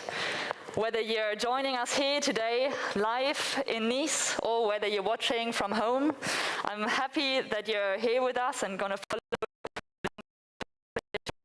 very exciting projects. Pitch Your project was brought into being to support young people from the Alpine region to co-create promising futures in the Alps with their projects. Because we realized two things. Many of the best solutions spring from own experience and local knowledge by the people who are faced every day with the problems that need to be addressed in their regions. And secondly, young people often have new answers to old challenges, but frequently are missing resources to get their project started. That's why in this competition, 3 winners that will be chosen by you, so definitely stay with us,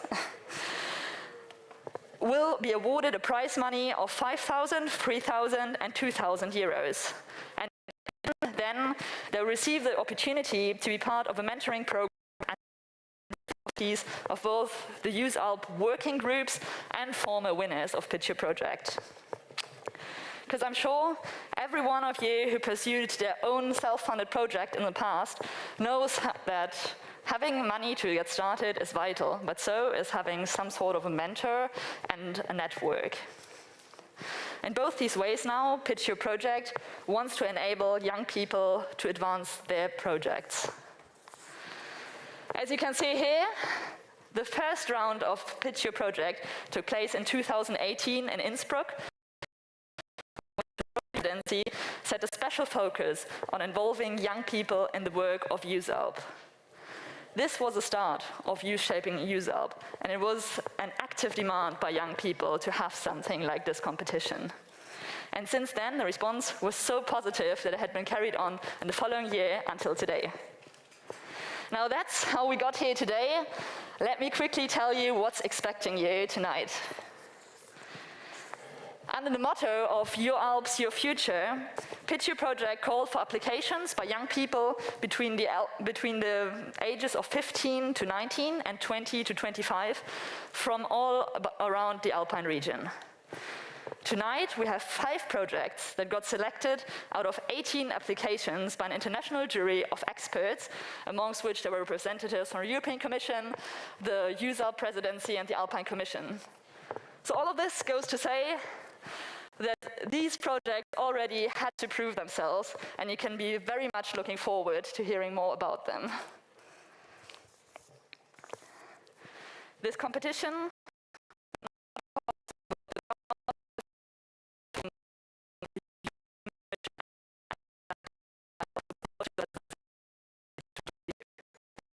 happy to give the word now to 2 political representatives from Land Tyrol and the European Commission to open up this competition. We'll first hear now Sophia Kircher, who's the first Vice President of the Parliament of Land Tyrol. Ms. Kircher is going to join us online, and we're going to see her in a second on screen. Good evening. It's a pleasure to be with you, at least online. And it was very interesting to also be with you during the General Assembly and Annual Forum that you had today. I'm very happy that I can be with you now when the Pitch Your project winners will be kind of official. We are facing many challenges in Europe and also in the Alpine region.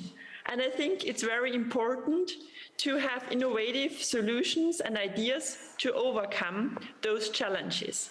And I'm convinced that young people do have those innovative ideas, and I'm also very excited to hear more about those ideas in the following minutes. The Pitch Your project participants address the most important challenges that we are facing, and they want to be the change. And I think that they can make a difference when they are active and do have engagement. And I want to thank the participants of the Pitch Your project competitions for their ideas and also for the effort that they put into their project. And I also want to thank the French Presidency and the European Commission for their support. Without the support of them, it would not have been possible. I wish the participants and their project most of success, most of luck, and I hope that their project will develop in a very good way. All the best and have a good evening in Nice. Thank you a lot, Ms. Kircher, for those positive words. Next up with us today for the European Commission is Sławomir Tokarski, the Director for European Territorial Cooperation, Macro-Regions, Interreg and Program Implementation 1. Mr. Tokarski, thank you for joining me here on stage. Hello, hi. Very First of all, big thanks to regions of Tyrol and Bourgogne-Franche-Comté for organizing this competition. Secondly, big thanks to all the participants and finalists. Well done, you got a long way to be here. And I think that the fact that you participated, it really reflects the slogan of this competition, your Alps, your future. You do care, so there is a good hope that you will stay and you will see your future in the Alpine region. And finally, thank you for all those great new ideas, which maybe you, with your fresh eye, could see more than we can do, so we'll look at them very carefully and see how we can use them on a larger scale in what we do on a daily basis for cohesion policy. And we will remain proud first sponsors of this competition for the years to come. So, good luck, and let's go for it. Thanks a lot for those dynamic words.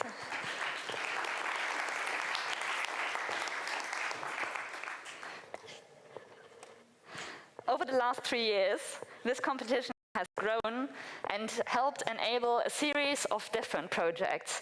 And you will gonna see now in a short movie what some of the former winners were able to accomplish and which role Pitch Your Project played in their journeys.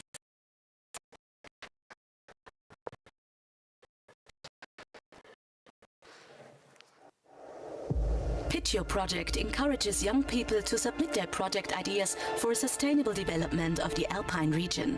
Since the first round in 2018, 9 projects have received prize money from the European Union. The following 3 projects were among these lucky winners. Let's have a look at what they have reached so far. We are in northern Italy in a city called Trento. Here we meet a student, Sofia Farina. She and her team of the Cypra Youth Council want to develop a solution for public transport in the Alps region that will enable cross-border travel with a ticket called Altic at an affordable price. Pitch Your Project was an opportunity to make the project public, so they were able to organize interviews, surveys, workshops, and also a scale experiment in Grisons in Switzerland. La nostra idea è sfruttare i risultati positivi sia dell'esperienza nel cantone Graubünden sia della intervista che abbiamo fatto a più di 250 persone e continuare il nostro dialogo con gli stakeholder e privati soprattutto, ma anche pubblici, per riuscire ad implementare effettivamente questo biglietto. Sophia and her team are motivated to realize the Alptic as soon as possible. In the best case, the Alptic could be available in 2 or 3 years. In a small region nearby the city Bolzano in South Tyrol, we find the young carpenter Jonas Gruber. He is developing an environmentally friendly insole called Bergsole, made of natural and regional materials such as Swiss stone pine, cork and linen from the Alpine region. 1 year ago, it was a complex production process, but with the support of Pitch Your Project, he was able to develop the production of the insole by investing in a special punching machine. Pitch Your Project hat mir geholfen, meine Idee weiterzuentwickeln und hat mir durch das Preisgeld, was ich gekriegt habe, noch nochmal die Chance ermöglicht, da weiterzumachen und dabei zu bleiben und das so durchzusetzen, wie ich das gewählt habe, bis wir auch jetzt beim fertigen Produkt sein.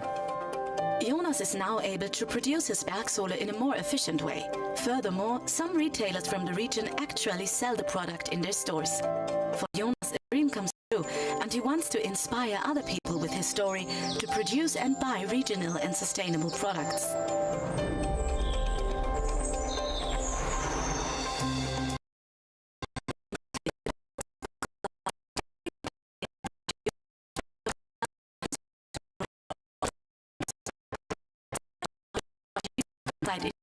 fire and is produced in a so-called oven. With the support of Pitch Your Project, the school class was able to finance the oven, the raised beds for the vegetables and also a pergola.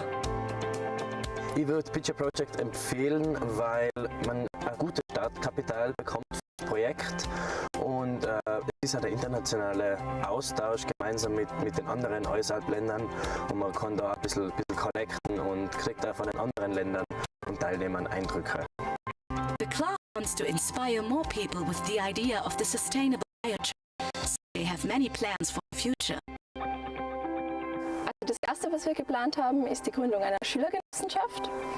Und wir wollen auch ein Seminarprogramm aufstellen, in dem wir Schulen, Gemeinden, Unternehmen und Privatpersonen von Pflanzengrün erzählen. At the same time, we want to calculate the carbon dioxide pollution they cause in school and how it can be offset by the use of biochar.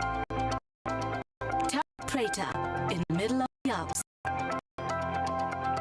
All the ideas and realized projects of young people who participated in Pitch Your Project could lead to a more sustainable future of the Alpine region and beyond.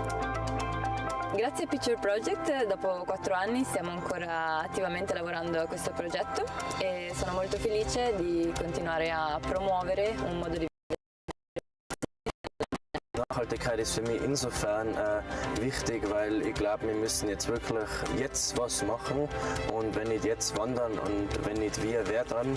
Die Teilnahme bei Pitch Your Project hat mir nochmal so einen richtigen Motivationsschub gegeben, das Projekt jetzt wirklich so zu verwirklichen, um einfach in die Leute zu sagen, dass es wichtig ist, dass junge Leute einfach probieren, etwas durchzusetzen und nicht gleich aufgeben, kaum kommt das erste Hindernis. Pitch Your Project hat mir total gut gefallen, weil man internationale Kontakte knüpfen kann und von total vielen anderen Projekten davor, die sich natürlich auch für Nachhaltigkeit einsetzen.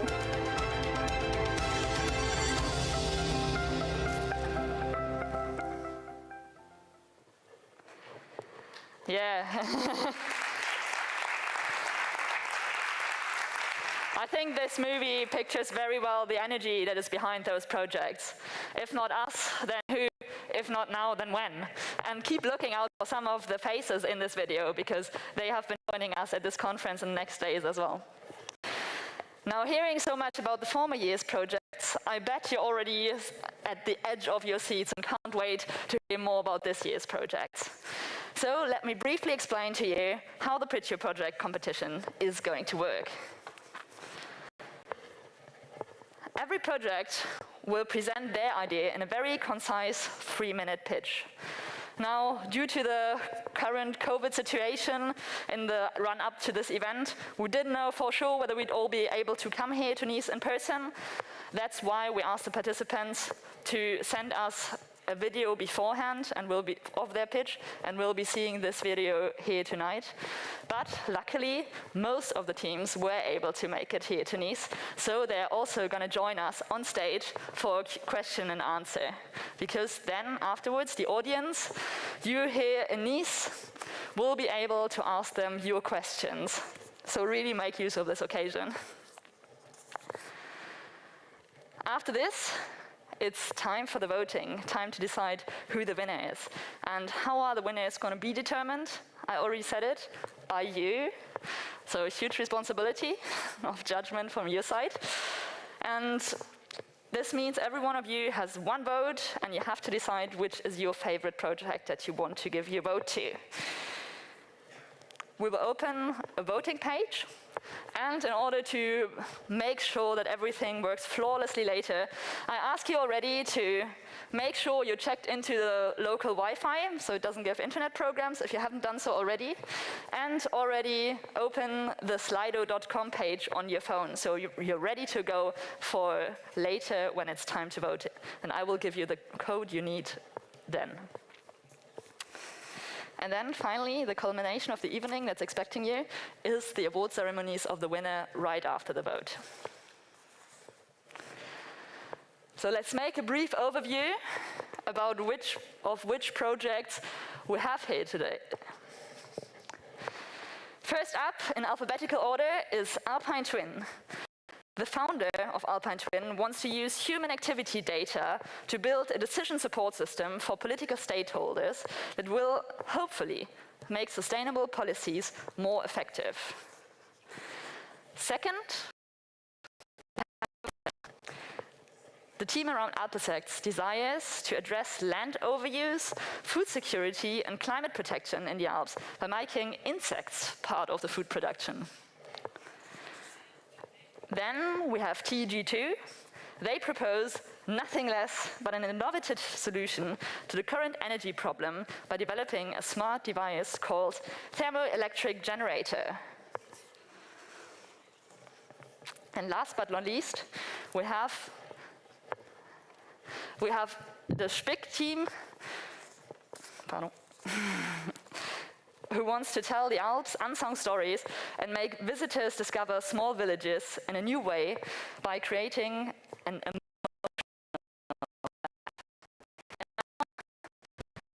At least we have Fall Trash. Their goal is to protect nature in the Alps and keep it litter-free with the help of an app.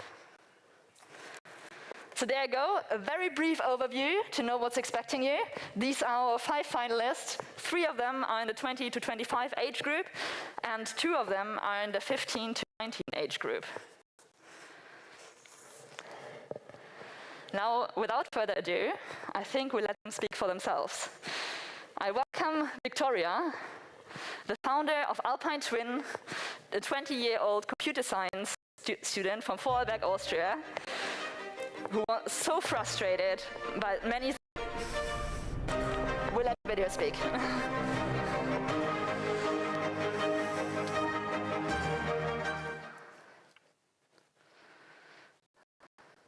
sure you've heard that scientists claim 100% of global warming is due to humans.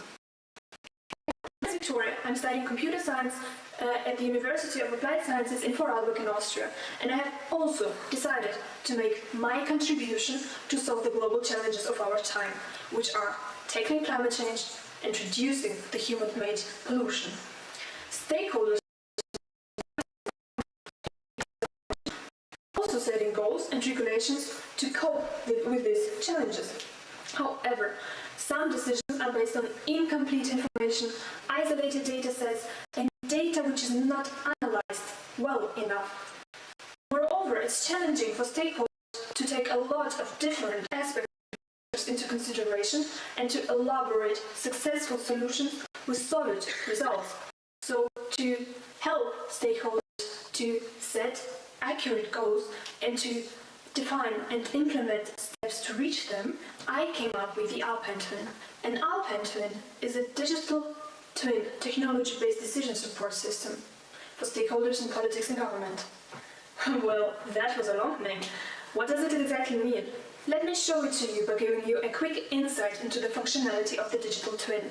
First, mobility data is collected through sensors and transport systems and road traffic. After that, a real-time digital copy of the Alpine space is created, and this is called a digital twin.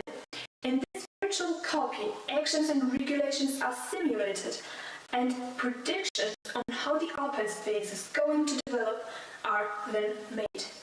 By the way, this happens by using powerful algorithms and artificial intelligence, and after doing all of that, findings are presented in a digital support system. This Alpine Twin supports the decision-making process, contributes to meeting sustainability goals more easily or even faster, reducing the devastating effects of mobility and creating an even more ecologically friendly Alpine region.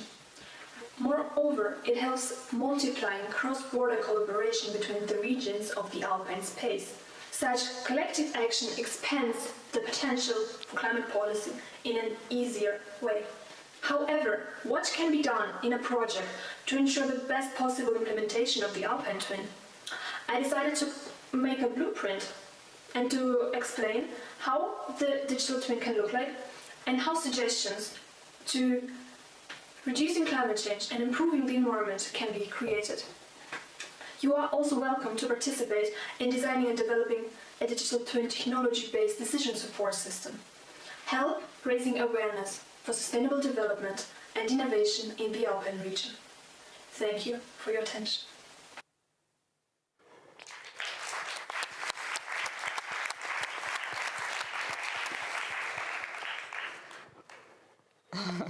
Yeah, I think this is a super interesting project, and I'm sure all of you have a lot of questions to ask to Victoria now to get more of the details. How this is going to work is you're going to have 2 minutes for questions. This is very short time, so I ask all of you that get to speak to ask the question very concise and very short. So we can have the most questions possible. And we're going to have 1 person, 2 people going around in the audience with microphones. So you just raise your hand, and then you can ask questions. We start the time now. You can come in front. Interesting project. Just go on.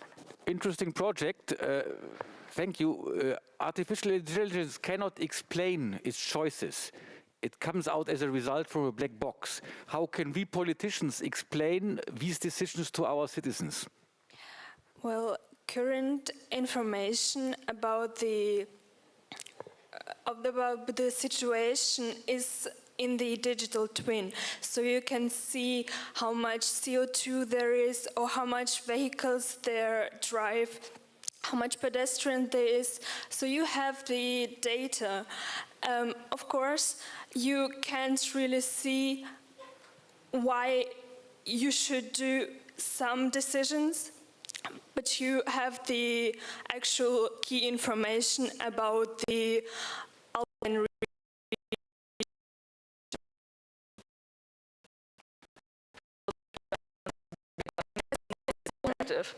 to reach your goals. We still need stakeholders in politics who want to make environmental decisions and who want to make the environment in the Alpine region more sustainable and more healthy and better for the inhabitants. So it's still the person who needs to decide what is made and what not. Great. See, we have 1 more question. Can you simulate some situations or some decisions? Yes, you can simulate the best and the worst practices, so you can see what you can do and decide in a faster way, and also to simulate the decisions online and to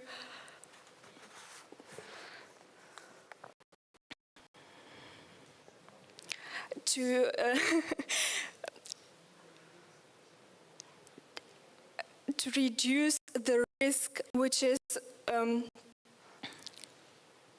done normally when you don't simulate.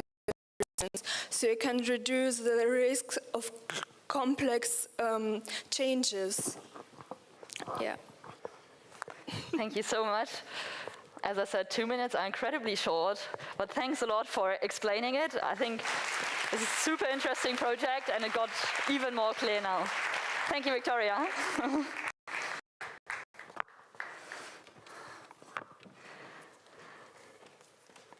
The next project we're going to discover now is Alpisect, behind which are a group of agricultural students from Bolzano and 1 IT technician. They want to make us reconsider what we view as resources and what as waste. Martin and Ernesto will be joining me now on stage. Thank you.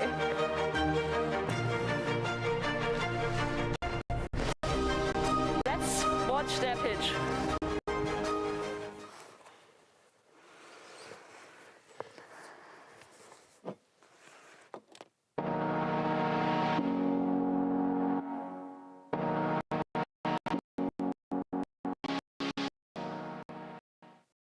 What a beautiful landscape. Yes, but it's jeopardized by the climate change. Explain me better. We are facing more and more extreme weather events, like windstorms and epidemic pests such as bark beetle. What we can do? Preserve the landscape and increase the tourism in this area. We can give a second life to the wood material that normally is considered as waste. Interesting. And how? We make the woody waste material out of the forest in order to improve the landscape and also to avoid the diffusion of the bark beetle because it overwinters in the rotten wood. Moreover, we use material for insects rearing. And what do you mean with insects rearing? Our project concerned the rearing of black soldier flies, utilizing the rotten wood as substrate. The insects grow in cages where they can mate and oviposit eggs. Then insects are processed and transformed into a flour that is used to feed animals and to fertilize the soil. So in this way we create a circular economy that starts with a waste and ends with a new sustainable product. In addition, we have a lot of advantages like the creation of new job opportunities, the mitigation of climate change effects, and a higher resource use efficiency. Do you know that the production of 1 kilogram protein from insects needs just 15 liters of water in comparison with the 30,000 liters for beef? The environmental impact associated to produce 1 kilogram of insect protein is lower than animal protein. Analyzed through the life cycle assessment technique, which quantifies greenhouse gases production, energy, and land use. Black fly soldier has a very short life cycle. Indeed, in 15 days, we are able to obtain adult insects. Thanks to this high reproduction rate, in few weeks, we obtain the amount necessary for starting the production of derivatives. All steps of the life cycle take part in 2 cages lightened by LED lamp. In this way, we can maintain the right temperature. Cages, nutrient formula, and oviposit substrate are all made up with the Alpine woody waste material. Insects are processed and then utilized dried or as flour. The project was inspired by the Sustainable Development Goals, just for mentioning some. Zero hunger. Alp insects use spaces that otherwise would not be used.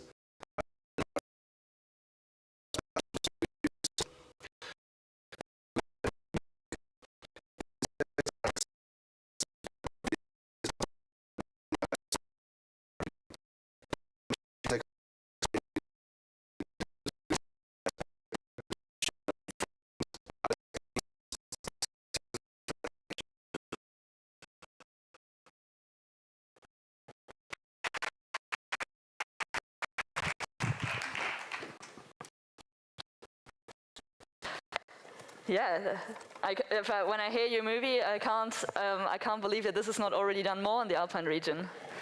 Again, same game. Raise your hand if you have a question. This is your chance now. Hvala lepa za tole predstavitev. Me veseli tudi, da sta vključila noter trajnostne razvojne cilje. Yeah, wait a second.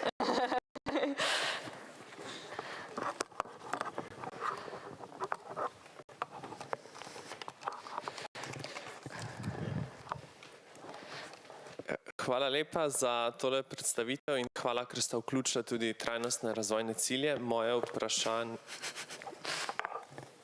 They're not translating. Maybe you can ask your question in English if possible. Yes, of course. Maybe just about your next step. What will be your next step on this project? So our next step is to build a prototype of the cage that will house the insects. And when the prototype works as we want, we can implement this in a large scale, so actually to start the insect rearing. I just have one more question. First of all, congratulations for the pedagogic presentation, so it was very clear. Regarding insect production for human consumption, at least, do you believe that you are going to overcome the kind of cultural barriers where people are reluctant to eat insects? I've been living in Africa where it is very common, or in Asia I've seen that also, but in Europe it seems difficult to convince. Yeah, in countries like Africa is the normality. We know that in Europe, Europe has a different culture, and but in our opinion, it will be a forced decision in maybe 20, 30 years with the overpopulation happening. So yeah, it's something to do and we have no choice. One last question. Yeah, maybe. Over there. Your data are very impressive about the consumption of water. Yeah. But since you are using the meat from insect to feed animals and to feed cows, for example, maybe you should compare with the protein from soya, for example, or maize. Or maize. How many water is needed? Yeah. That's true. For example, for maize, the production of 1 kilo of maize is more than 100 liters of water. Yeah, we know that. So it also goes well in the competition against plant-based protein. Pardon? So insects do also well in their ecological footprint in comparison to plant protein. Yeah. That's important also for the other resources like the land use efficiency and so on. Thank you. Okay. Thanks. Thank you.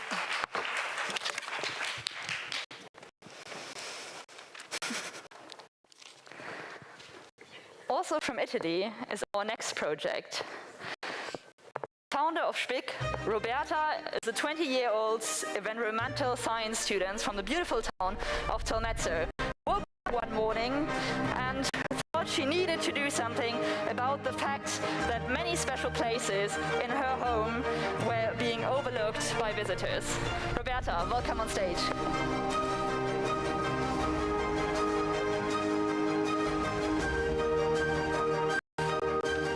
We're now going to see her pitch.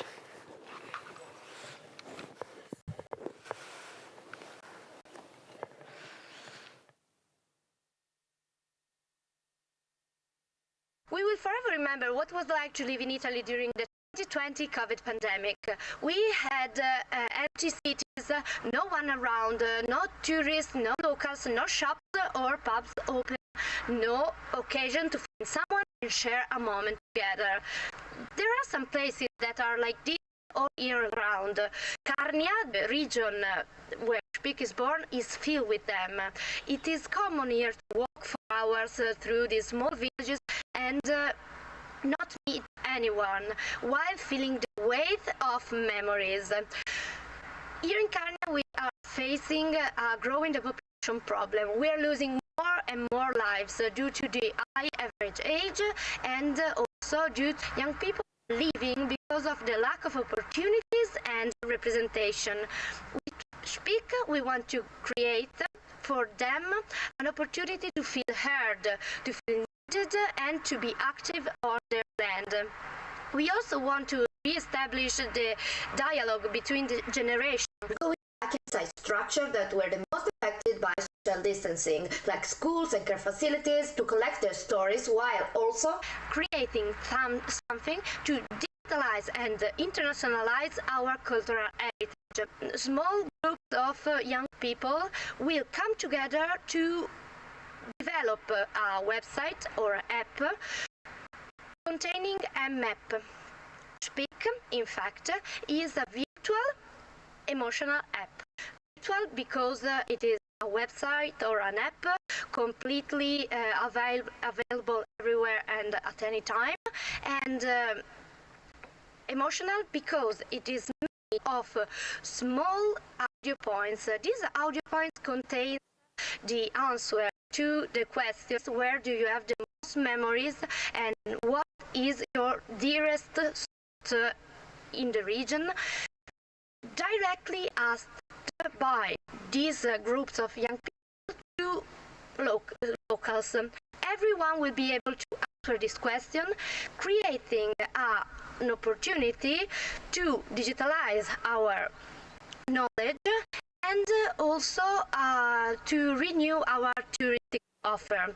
Walking through Spick itineraries will be a unique, authentic and completely customizable experience to highlight ordinary, forgotten or abandoned places across all Alpine region and discover all the stories they have to tell.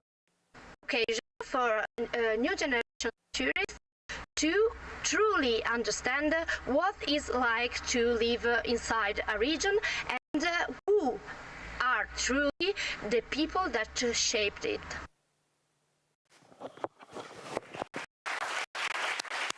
Thank you, Roberta. Your video really made me want to visit you in Tolmezzo, and I hope by the time I get to Tolmezzo, this map will already exist and I'll be able to hear those stories. So now, the audience, raise your hand if you have questions for Roberta. Yes, thank you. Thank you very much, Roberta, for this very nice initiative. I love the idea because we talk about emotional intelligence. We know how important it is, and now we talk about emotional map. My question is, do you consider, if you have, success and everything, to maybe do, cooperation with other villages, or maybe cross-border, because here we are in EUSALP, so we work a lot on, communication between regions, of course, and countries. Thank you, Roberta. Thank you for your question.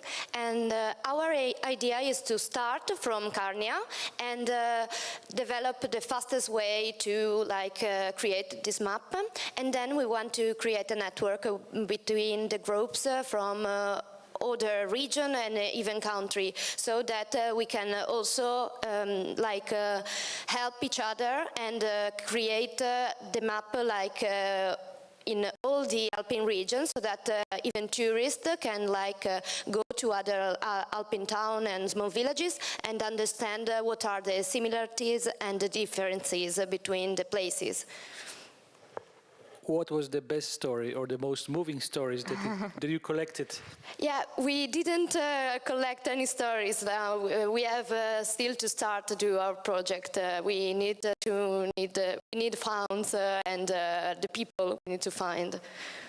But do you maybe have a special story from people in your family or friends that made you think of this project? Yeah, one story that made me think about one of these projects is one of the small villages that I lived.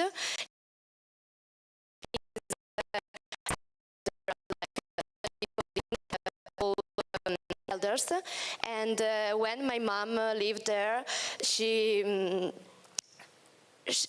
played with 10 to 12 young boys and girls, and now you go around the streets, you don't find this energy and you can't see any young people. So we want to make possible for everyone to roam the streets and feel this energy.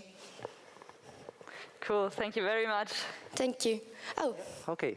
one last very short question. Very cool, congratulations. Do you also plan to allow visitors to record some thoughts, memories, or whatever? Yeah, our idea is to also make possible for visitors and anyone that want to join the project to, after you use the map and you hear the audio points, you can also leave your message and your idea, and so obviously we will need to moderate, so to hear the stories and decide what are the most meaningful, but we also thought about this. Thank you. Very cool, thank you.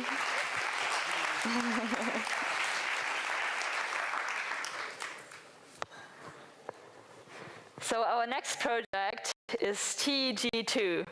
Unfortunately, they can't be with us today in Nice because of Corona restrictions, but they're going to be joining us online for the question and answers, so they're going to take your questions nevertheless. They are 3 18-year-old high school students from Trento, and what drives them is the wish to help solve 2 problems that concern every one of us: environmental protection and the lack of energy. They'll be joining us now here on the screen. And let's watch their pitch. Germany, France, Italy share a common passion. We live in the Alps and we really love them. That's because the Alps are one of the most breathtaking, safest and innovative places in the world. However, as in everything, there are also downsides, such as and the lack of energy. We wanted to focus very expensive. On the other hand, fossil fuels are very dangerous for our planet. But not many people know that there is another huge source of energy, the one which is wasted and could be reused. When you do the shower, when you produce a simple pizza, you are actually wasting energy. Just let me explain. As you can see from the following pictures, 60% of the energy produced is wasted in the air. That's something that shocked us a lot. Which means that if there would be a system which can reuse that 60%, the world would definitely be a better place where to live. Therefore, we studied this issue for a while, and we actually found a possible solution which can improve the situation and help us reuse the wasted energy. Obviously, we can recover all of it, but even the 5% could be revolutionary.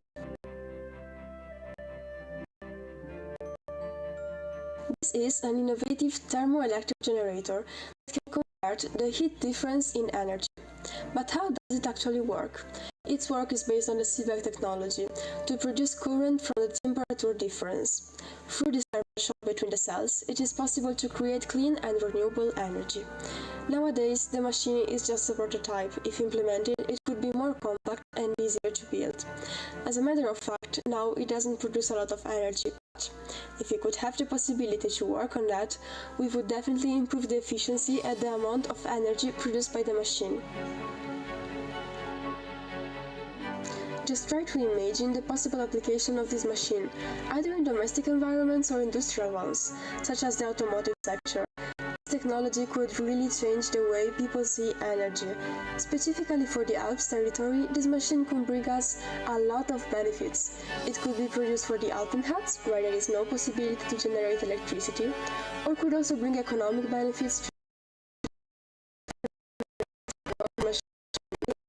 and concretely usable by anyone.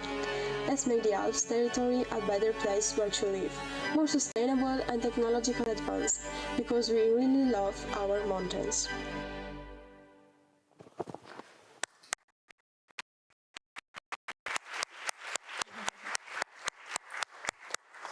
Thank you very much, Felicia and Nicolas. I think this shows this project is again a completely different area, but equally exciting. And I bet all of you have a million questions to ask now. Who wants to go first?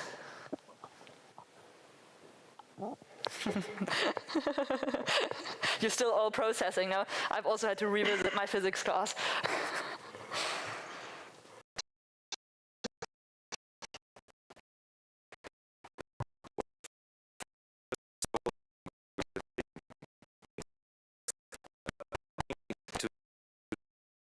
Is how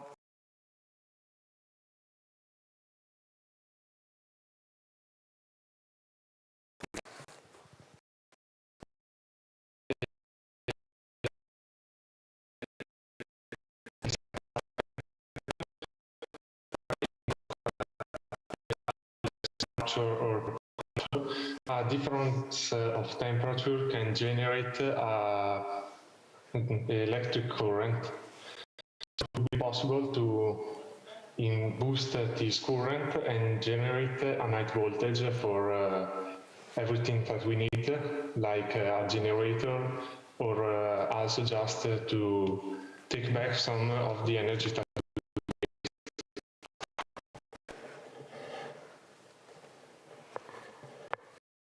Do you feel satisfied with the answer? Where are the other physics specialists in the room? I see one hand there. Certainly, I'm not a physics specialist. So how this would work in practice if I'm taking shower, because you started with shower, where would you put it and how it will generate this energy?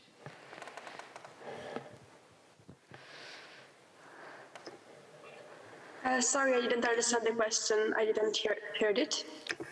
Can you please repeat? Yeah, please repeat sometimes, especially with the hybrid format. Sorry. Yeah, my question was not about physics, but about practicalities. So you mentioned taking shower in the beginning, right? So how would it work with this shower? Where would you put this machine and how it would generate this energy? So actually it would be a process like every house that has a thermal solar panel or something like a boiler. There would be the difference between the water produced in the boiler and the cold water, and the difference between the temperature difference between these two sources of energy would generate electricity. So it would be a machine that would have been placed maybe next to the boiler or in a room. Yeah, thank you, Felicia. I think you did a good job at. Thank you too. You'll keep watching from in front of your screen. But now we're moving on to our last project, and I welcome the minds behind Volltrash. 6 high school students between 16 and 17 from Austria that will tell us all about their idea to free the Alps from garbage in the quest to preserve their beautiful nature. Cleo, Ivana, Lena and Alina, please join us today for the Volltrash team.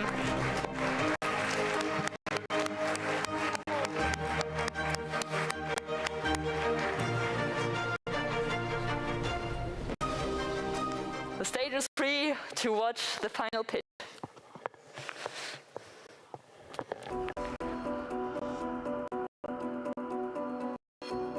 The Alps, our home, our history, our inspiration.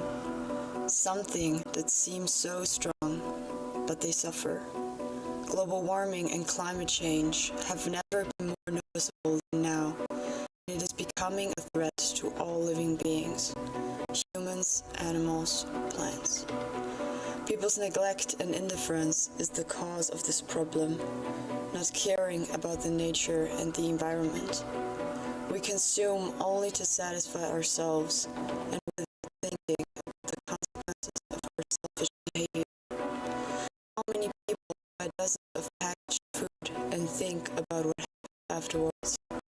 In Tyrol alone, over 500,000 pieces of litter are thrown away each year and accumulate in nature. Far too many forests are suffocating in waste and need to be saved and protected. We are 6 students who are nature enthusiasts and grew up with the environment. We have been thinking about a way to protect the Alps from litter, and that is how the idea of our Volltrash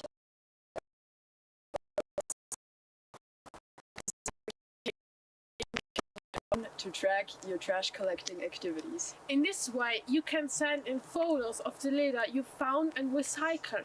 After that, you receive points for this action, which you can then use to get prizes or discounts for diverse companies. Look, it's really simple. Just pick up the piece of trash you found lying around, but don't forget to take a picture that shows how you throw it into the next trash can. In this way, we want to motivate and support people doing something good for the environment. It's not only about rewarding those who already tidy up the outdoors, but especially about encouraging those who don't. The app should make this activity attractive for everybody. Our vision is a clean and well-kept forest with a focus on waste prevention in the Alpine regions. With our project, we want to implement this and to preserve the beauty and originality of the mountain world, not only for flora and fauna, but also for creating a place of recreation and well-being for nature lovers. The Alps urgently need help to free themselves from all the waste and pollution, and we all can help. It doesn't matter how small you think you are, you can still make a difference. I'm Cleo. I'm Ivana. I'm Alina. I'm Lena. And together, with the help of our colleagues Fabienne and Constanze, we developed Volltrash. That's how we want to protect our Alps. Let's go and make a difference. Pick up a piece of trash a day and our world will say hooray. Yes. Thanks a lot, Volltrash, for being here today. Everybody can make a difference. I love the idea also, especially because I think it's addressing a public that usually might not care about picking up trash. It's all yours to challenge those four with your questions. I see one hand there. Yes, strong congratulations. I love it because it's very concrete and we can all contribute. So, and I think we have two satisfactions. First of all, to do something positive for the environment, which is all our environment. And second, if we can get a little bonus in a certain form, that's very nice. My question is, how do you think it would be efficient to do things so that people know about it? For example, contacting a tourism office, or if I would go in the Alps, which I do very regularly, how would I know about it, and how would you really do a strong publicity that people are aware of it, and also to through that increase the attractiveness of the Alps also? Thank you.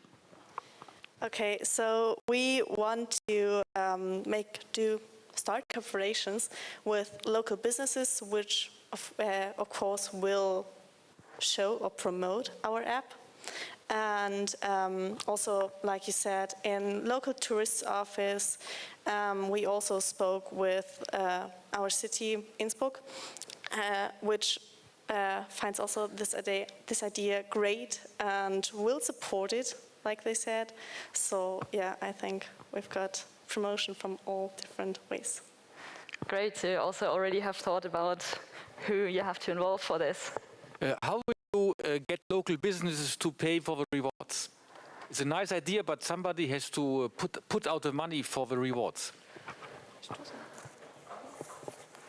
So it would be also kind of an advertisement for them, like if somebody buys a product from them and they like it, then it's more likely that they would go to the shop again and buy another product from them. Does somebody want to add something? Yeah, so customer binding, right? They also get that out of that.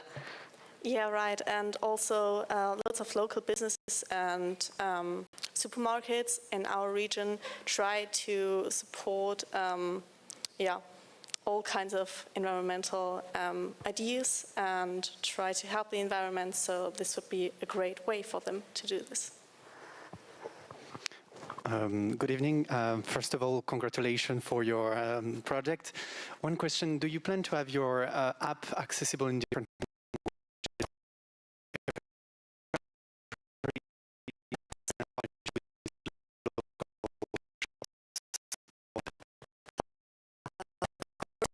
kind of have to develop a prototype so you can see how well it goes. But obviously, if everything works out well, we can offer several languages and in several states. So yeah.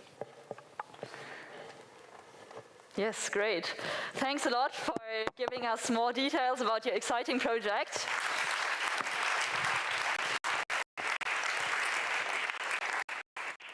I think the beauty with all of those projects is that exactly what you just addressed. They have to start small in one area as a pilot, but then they're applicable to many regions of the Alps, as many of us are facing similar problems. So now we're getting to the very exciting part of the night, the vote. And in order to make it easier for you to recall all the projects, let's have a quick look at what we've seen tonight. So we had Alpine Twin, which is a decision support system for political stakeholders. Then we have Alpisects, who want to make insects a part of the food production. Schwick, an emotional map. TEG2, which is all about wasted energy recovery. And the last ones we've seen, Foltrash, who want to develop a garbage collection app. A very wide range, and I think that is what I find exciting about Pitch Your Project. You really see the energy behind this, and everybody has a different angle. They look at the world, and they all can bring it in here. And I found we saw very nice tonight how much passion there is behind those projects. So let's get on to the vote. I quickly recall you the rules, so there will be no confusion. Each of you has one vote, so choose carefully who your favorite project is. You can go on slido.com now, and the code is pitch 2021. You're gonna have 2 minutes now to make your decision and cast your vote, so be sure, everybody, that you make it in time. And also you watching from home, of course, you can go to your phone on slido.com with the pitch 221 code.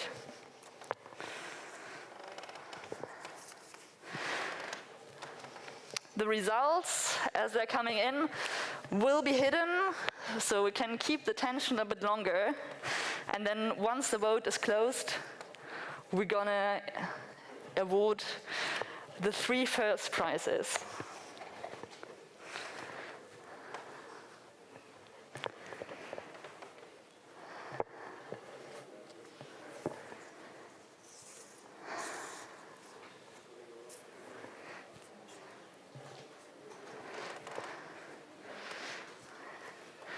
If you're having troubles, I'm sure your neighbor will be happy to help.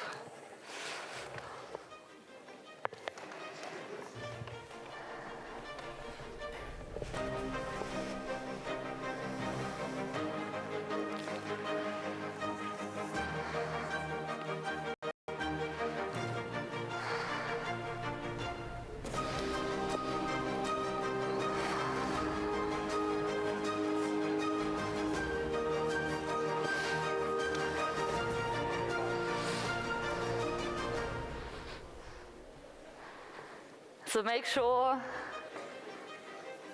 you all cast your vote. Put your phone aside afterwards so you see there's been no troubles. And so we can put all our concentration and suspense now to find out who the winners are. Now, a project competition is nothing but a symbol without prize money. And therefore, I would like to sincerely thank the European Commission and the Land Tyrol for financing this competition. Furthermore, we received invaluable support from the EUSALP Presidency of France, especially from the region Bourgogne-Franche-Comté. Thank you very much as well. The winners will be awarded, therefore, by Liliane Lucchesi, the regional councillor of the region Bourgogne-Franche-Comté, as well as Sławomir Tokarski, who will be joining us again from the European Commission. You can come with me on stage.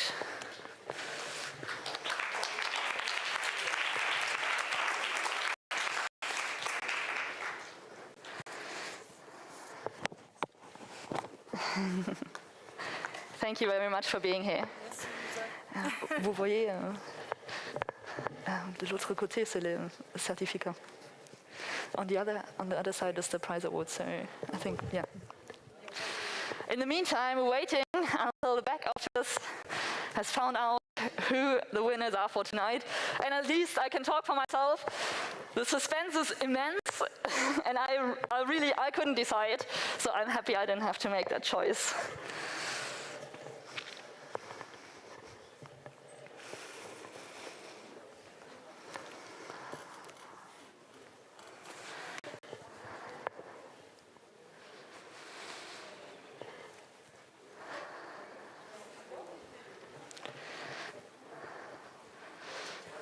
We'll be waiting to have the votes confirmed.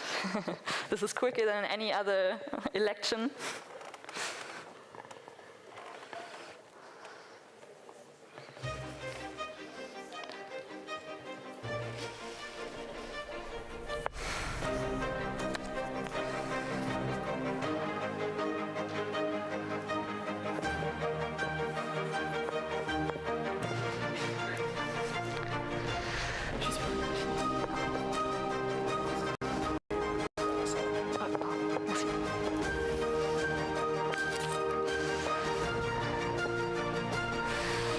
I bet our finalists that are sitting there right now are on the edge of their seats, especially with that suspense music. We'll have to wait one more moment to find out.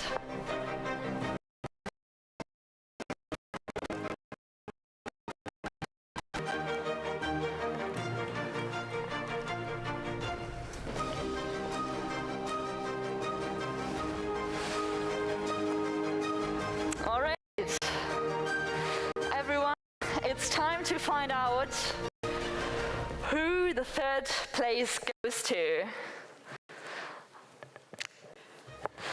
Voltrek, huge applause for your team. I absolutely loved your project, and it's very well deserved. Come in front.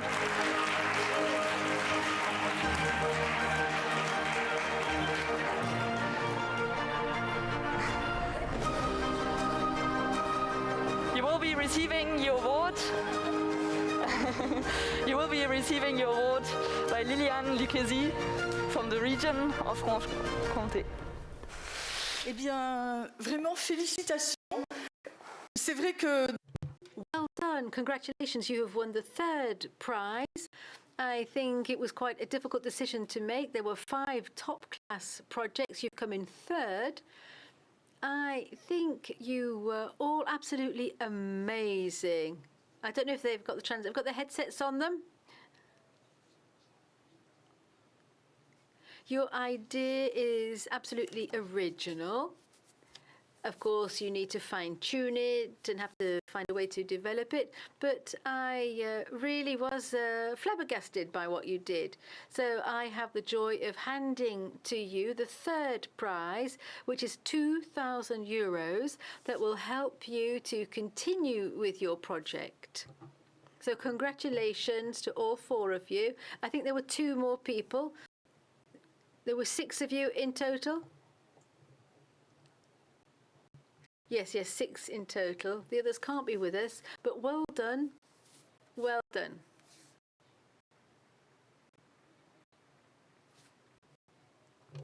Bravo. Bravo. Je sais pas si...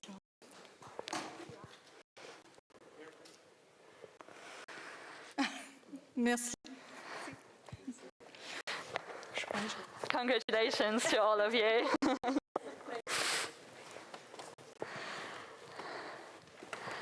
As Madame Lucchesi said, it surely was a very hard decision. And we're going to find out now who the second place goes to.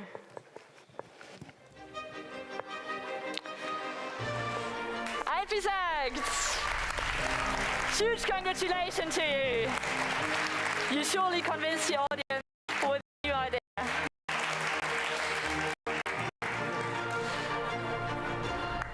You will receive your award by Slavomir Tokarski. Well, I have to ask you one question which I didn't manage to ask during your presentation. Do the cows actually like this stuff? Piaceva le mucche? Or did you have to do something special to convince them to eat? Or it was just easy? No.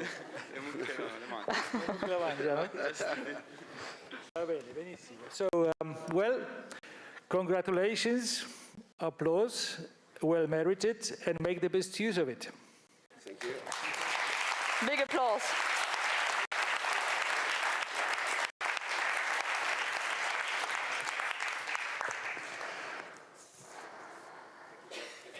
Thank you. Grazie. Wait.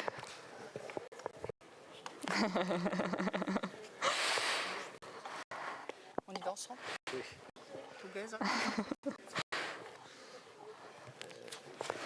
We're finally going to find out who the first prize goes to of this evening.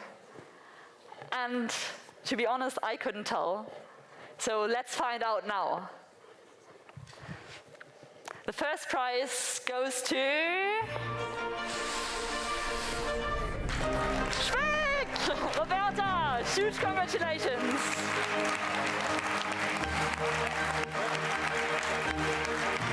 Madame Lucchesi and Mr. Tokarski will award the prize together. Voilà. Vraiment, bravo, Roberta. Well done, Roberta. an emotional map is really what we need for tourists in the Alps. Thank you very much. Well done. I know Carnia, and I was biking there often through those empty villages, and I think you always think about what type of stories they could tell you or how it was looking like, and now we will be able to do that, so congratulations. Thank you, thank you, thank you.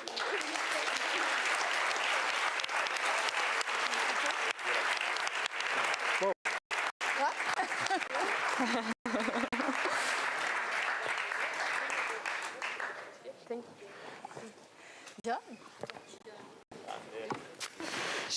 This competition, I think, was head-to-head, and I truly had divided my heart between all of those projects.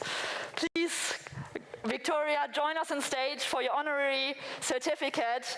And TUG, you'll have to recover it, or we send it to you. Maybe you can come off screen. Give a huge applause to the other two finalists, Alpine Twin and TUG, too.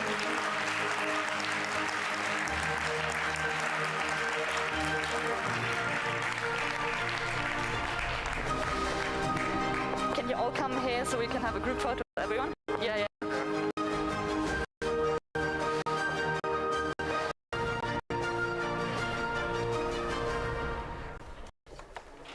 So here they are.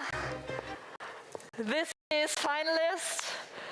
I am so impressed by all of your projects, and I think we can really see how much passion and work goes into this, and why competitions like Picture Projects are absolutely necessary, because there's so many young people with brilliant ideas out there. And I can't wait to see how all of you will go.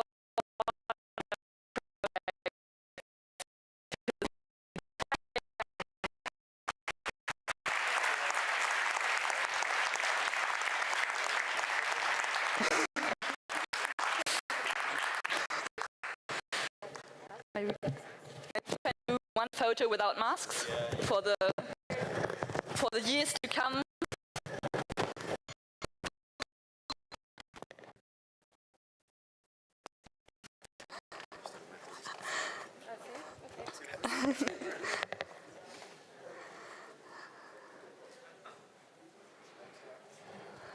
Yeah, be sure to post this on social media, all of you who get their phones out right now, because we need to spread the words about these young people.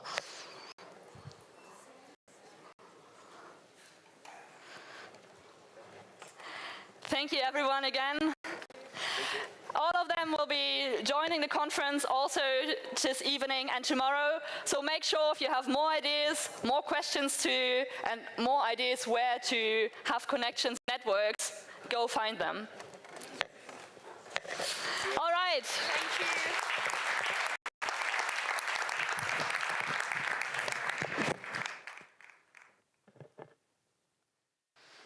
It's been a great pleasure having you all staying for the Pitch Your Project competition. Thanks a lot. This will be the final event. What's awaiting you now at 7 is an apéro and the gala dinner, so make sure not to miss it. And it's going to be in the Salon Muse, if I understood well. You will find the signs. Right now. Actually, yeah, right now.